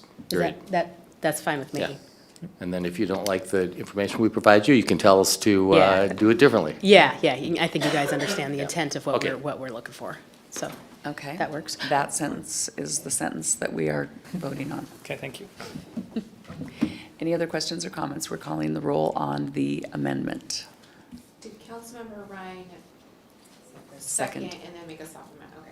Just want to make sure.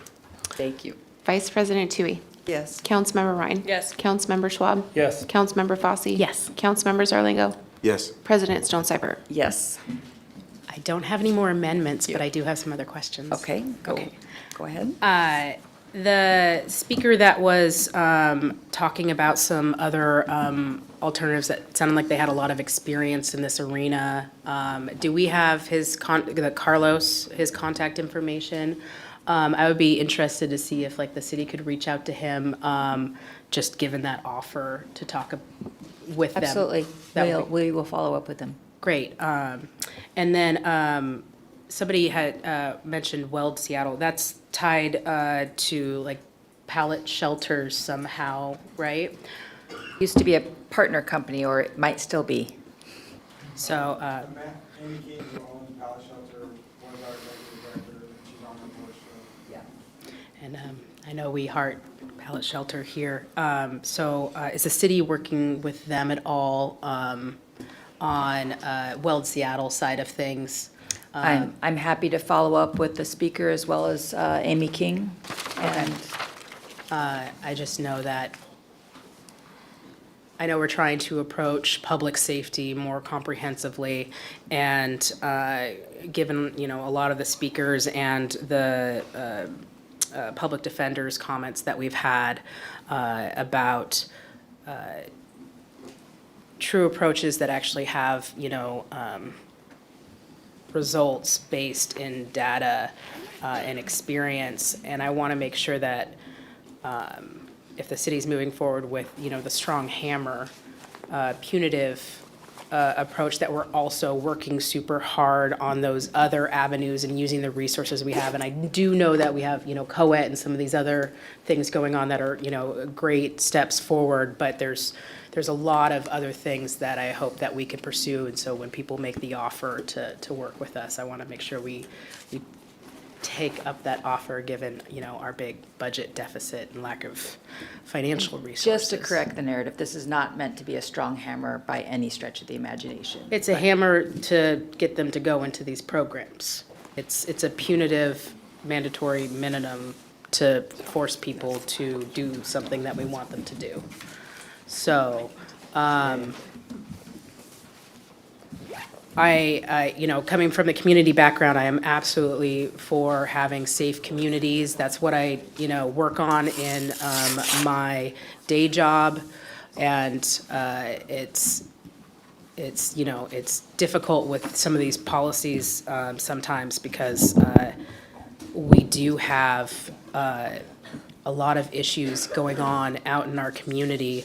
I don't necessarily think mandatory minimums have been proven to be the good policy. And all the data and information that I have been exposed to has shown that this is not where you get results. This is not where you get safer communities. And so overall, I do not support mandatory minimums and taking away judges' discretion who are able to look at the whole entire picture and listen to that conversation between prosecutors and public defenders on the exact circumstances. And so given the fact that this mandatory minimum sentencing takes away the judge's discretion, I can't support that. And that's just where I'm going to land on this one. Thank you. Other questions or comments before we call the roll? Councilmember Ryan. Thanks. I just have comments this evening. I asked all my questions last week. Thank you. So my district includes downtown. I live close and both of my jobs are here. I'm downtown a lot. And I'm also really frustrated with the smashed windows downtown, the break-ins, the violence. I also want a downtown where I can walk home from a city council meeting on the second darkest night of the year and not feel worried about my safety. I also want a downtown where I can take my kiddos and not have to explain to them why a person slouched over with their pants down and bits of tinfoil laying around. I also want my community members along Oaks to have a reprieve from street-level social issues that they're experiencing. But I also want people who are struggling to get the help that they need to set them on a path towards stability and to also be accountable for any violent acts against persons or property. I also want these things, but putting this ordinance in place without a guarantee that the exit policies from our jail will be any different from what they are now will have a de minimis effect on crime and a substantial effect to our budget, which will only continue to hinder our city's ability to provide any services. As long as the exit practices from jail continue to include releasing folks without a housing or a services plan in the middle of the night onto the streets of our city, we can't expect any different outcome from an extended time in jail. This ordinance will disproportionately impact people who are homeless, and if a person experiencing homelessness is arrested and put in jail, they will still be homeless when they exit jail. And if they're ready for housing so that they can make more stable life choices, there's an 8-year waiting list for affordable housing units. If they're ready for sobriety, there's limited ongoing treatment options in the region. If the county recently passed their budget, which includes money for looking at a secure withdrawal center at the jail, and that's not ready yet. We have a new chief of police for the city and a new sheriff for the county, and we're still learning about what system changes they will be implementing. I could go on about the deficiencies in our system and the changes that need to be made to show, and the changes that need to be made as a way to show that this ordinance is not going to be effective. I also want safer streets for our city, but this isn't how we get there. We should be putting our scarce resources towards upstream policies that are proven to reduce crime, not regurgitating the failed 3 strikes, you're out policies of the 90s. I will be a no vote tonight. Thank you. Any other questions or comments before we call the roll? Councilmember Zarlingo. Well, first with Weld Seattle, I'll comment on that. I looked into that some when I was first learning about the pallet shelters, and I think this was a skills program that would help people who'd been formerly incarcerated. So one of the things I'm always in favor of this, and I don't think we have enough of, are the kinds of things that give people skills, a way to be self-sufficient, a way to have some identity that way. I think that's a particularly powerful thing. And from the presentation we had, I think it was August 23rd or so, from some of the programs in the jails, one of the things that the staff there felt made a big difference in sort of de-zombifying some of the people who came in with drug problems was some certifications and some job training. I think that's a positive thing for us. And a couple of other things. I do want to express gratitude for all the in-person and written comments. We've had a bunch of those on those in this, and I feel like I always gain from the perspective, the experience of others. We all have different backgrounds, especially the people who were sharing personal experiences and some history they were not proud of. For at least a couple of those people, and people who've come to the council before, in some cases, an inflection point in their life was jail. And I'm also mindful of the large numbers of programs, diversions that are possible. I have the distinct suspicion that from the prosecutor's office standpoint, if people come to you with a clear idea of turning themselves around, even if they've had multiple offenses, you're not going to be chomping at the bit to try to invoke this enhancement. I think we're talking here about situations that have been intractable and where the impact on our community members, the victims, has been pretty severe. So while I don't think this is perfect, I don't think we get to choose perfect, and these are human beings. We don't know how they're going to work.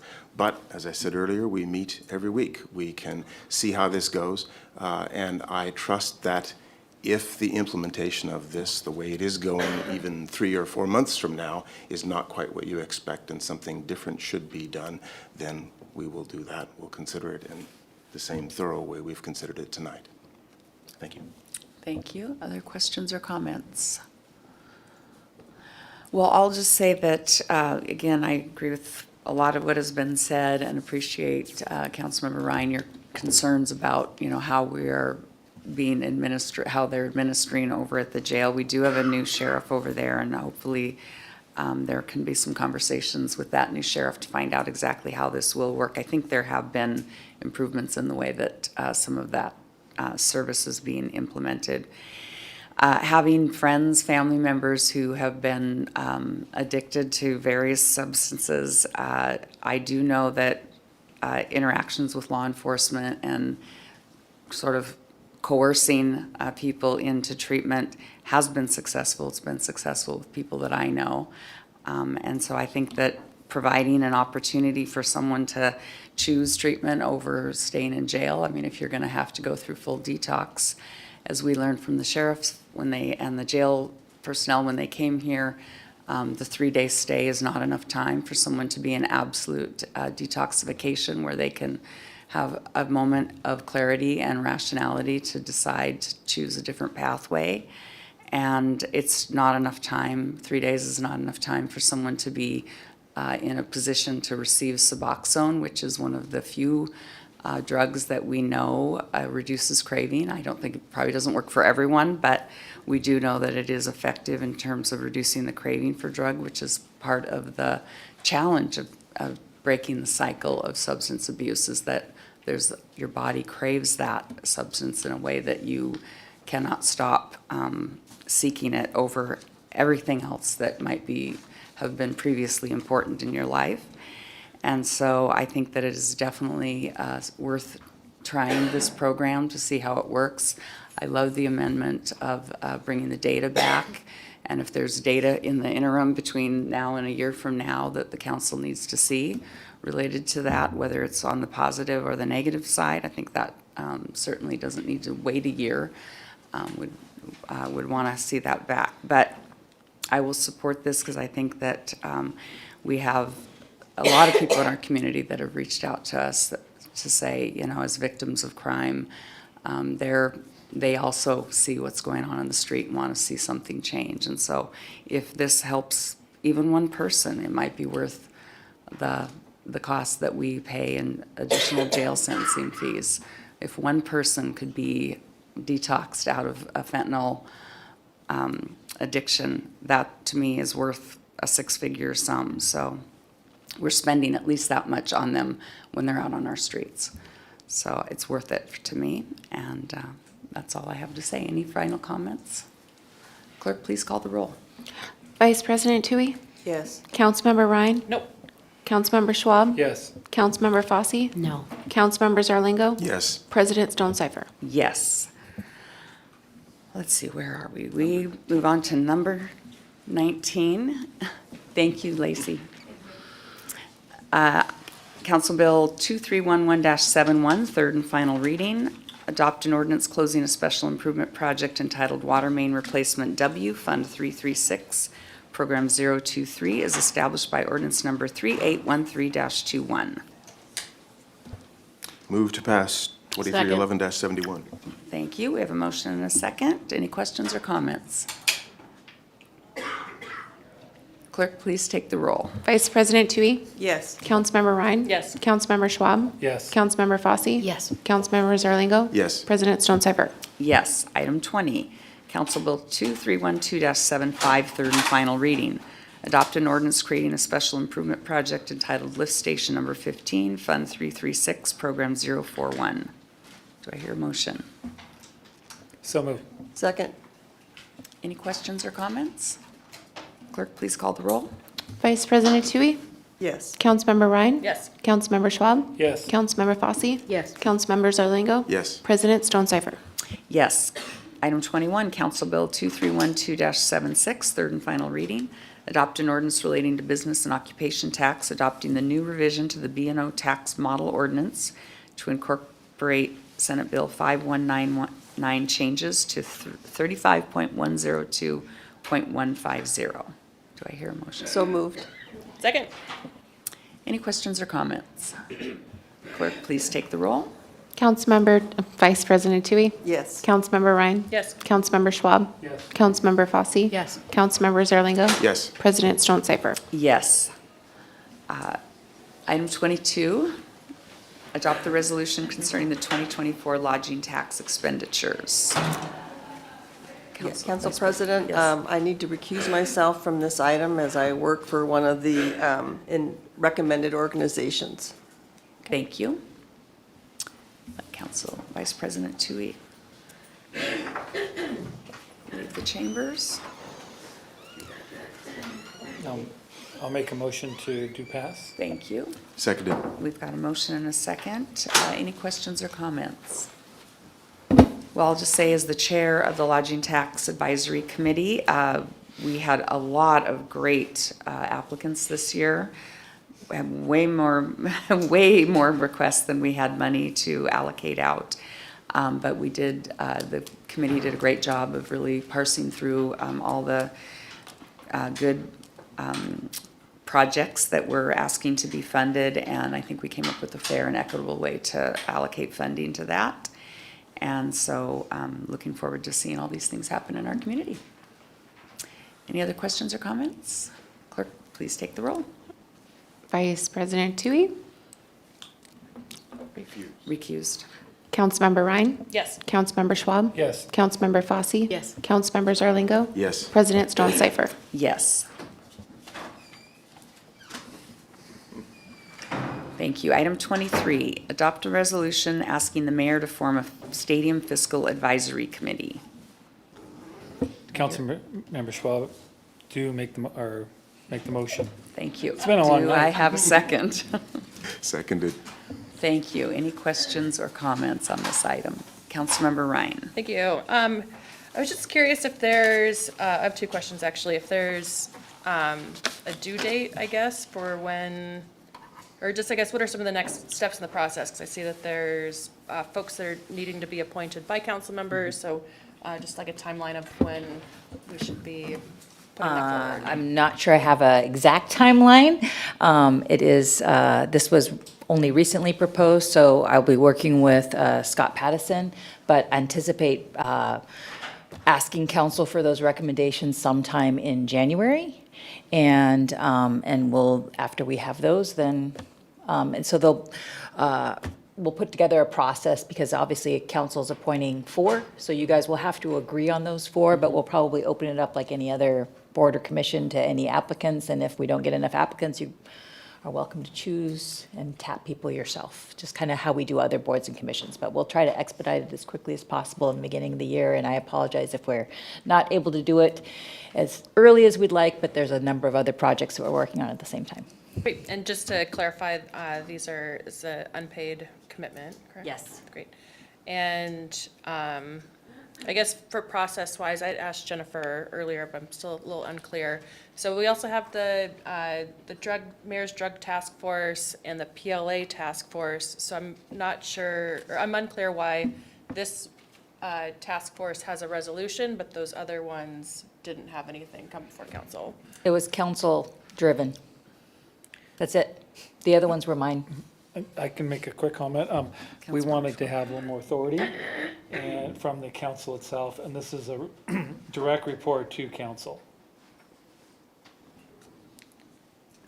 What? Direct report to council? Yeah. So the mayor can form a task force. I can just say, hey, I'd like to form a task force. But if you want me to form a task force, you have to pass a resolution asking me to form a task force. So that's the difference between this one. Okay, good question. Thanks. Sorry if I was a little unclear on that. It's all right. Also a long evening for me as Right. well. I guess I'm thinking about the PLA task force, and if it would have been council initiated, would there have been more input on the makeup of the council? The PLA task force, if you recall, I vetoed the PLA that was passed by council. And because I wanted to, because I do support PLAs, I wanted to actually have another PLA for council to review. Therefore, I formed a PLA task force made up of labor representatives and other representatives to try to get that balanced perspective. But again, that was just a mayor initiative. Okay, thanks. I consider this a council task force with a lot of involvement from the mayor, obviously, and the staff, and then a direct advisory to us. The PLA, my impression is that it's the mayor's task force, and it's an option if we're on it or not. Obviously, we are. Sure, I just getting a broader picture, trying to gain that historic knowledge that Brenda already has. Thanks. Vice President Tui. Yeah, that was the thing that I felt was missing, was there's no timeline. And when we try to recruit people, we do need to have a schedule so they know if they can even qualify for a meeting and the time. So if we could have a bigger picture of a full year calendar of, I assume we want this to be wrapped up by the end of the year. So that's a pretty tight time frame. So we should be able to provide potential people that timeline and when the meeting schedule is. I'll defer to Council President Stonecipher. This was your initiative, but I believe that it was based on the PFD Financial Advisory Group when we were forming that, and it might have gone on longer than a year. Yeah, basically, we've set it up so that it goes on until the project's approved. So it's not a time specific. And we did base it a little bit on the Public Facilities District Fiscal Advisory Commission that had been formed. And I do believe that as we talked with administration this week, the boards and commissions procedure has closed for this year. So they're going to have to reopen that with an application possibly modified to request what kind of, financial or other types of relevant experience one has. And I think that we'll have to put out a special request. So I think that process will probably have to take place over January. And so I think we were thinking that possibly these people would not be appointed, and the first meeting, if it could happen by the end of March, probably would be a reasonable time frame given the process.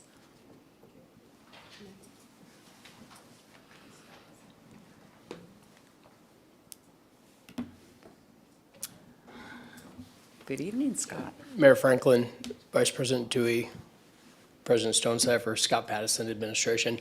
Yeah, I agree with that. I think that having, first to address Vice President Dewey's question, absolutely we'll lay out a meeting schedule for the first 12 months so that people know what they're committed to. I think that's the best way to get good parties involved into this so that they can commit to something that obviously they know they can meet the commitment. With regard to timeline, I would absolutely expect that we would have this committee put together by March 1. Yeah, with the with the process that we have to get through and the timeline that we're up against, we'll need this committee formed as soon as possible. Very good, thank you. Councilmember Fosse. May I suggest one amendment to this? Just to be a little bit more inclusive, it says the members of the committee should be evaluated for their expertise and experience in finance, economics, accounting, public policy, tourism, or related fields. I feel like that's a little bit restrictive. I think that's a great list of expertise and things that we want on there.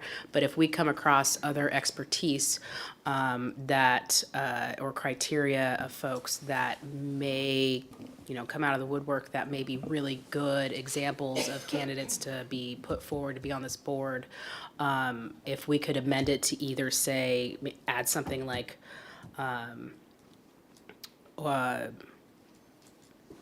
or other areas or, more inclusive language, because right now it just seems like it's very restrictive on who's allowed, the criteria of who's allowed to be there. Well, I think the intent was that or related field left that open to Related other field, people. it seems like it's very, like I don't see anything in here that, for instance, is inclusive of labor. It says finance, economics, accounting. So I'm not saying that labor is necessarily like required on that board, but if we make it a more inclusive kind of statement, it allows for other candidates that actually may have a really like reasonable reason for being on that committee to apply. You could say something like relevant experience, including but not limited to. That's what I want. Can I add that? Well, if you were going to do that, you might add construction then as well, because it's an enormous construction project. And Yeah, I think that makes it inclusive and so that it broadens our consideration of applicants. We have a motion to amend on the table. Second. Thank you. Any questions or comments on the amendment? Clerk, please call the roll on the amendment. Vice President Tui? Yes. Councilmember Ryan? Yes. Councilmember Schwab? Yes. Councilmember Fosse? Yes. Councilmember Zarlingo? yes. President Stonecipher? Yes. Now we take up the main ordinance as amended. Any other questions or comments? Sorry, resolution. Any other questions or comments? Yeah, I just want to make a couple comments. I really appreciate your work on this, Councilmember Stonecipher. I know you've heard a lot of great things say about you today, but, and I do like the idea that, this parallels the concept that we had with another large structure. And this is really a community-owned facility, and so it really should, the interest should really reflect our community. And so I just want to thank Councilmember Stonecipher and the mayors for working on this. I do think this is going to increase the public understanding what we're doing, and also engagement is so important on this project. So I think it's a really good thing. So thank you. Here, here, I agree, and I'll just say that the intention here was to create a structure that would create meetings where people would find out information, including the council, the community, and everyone else who needs to know about what's happening with this project. And so that, I believe, will be met with this, and so I appreciate administration's support of that. Any other questions or comments? Clerk, please take the roll. Vice President Tui? Yes. Councilmember Ryan? Yes. Councilmember Schwab? Yes. Councilmember Fosse? Yes. Councilmember Zarlingo? Yes. President Stonecipher? Yes. Item 24 is a public hearing. I will read it and then open the public hearing. Council Bill 2312-74. Hold a public hearing on emergency ordinance 3982-23, passed on December 6, 2023, adopting an interim official control allowing temporary uses under EMC 19.05.068 to be renewed. I'm opening the public hearing. Is there any members of the public that have signed up to speak on this item? No, there hasn't been. Thank you. Any questions or comments from council?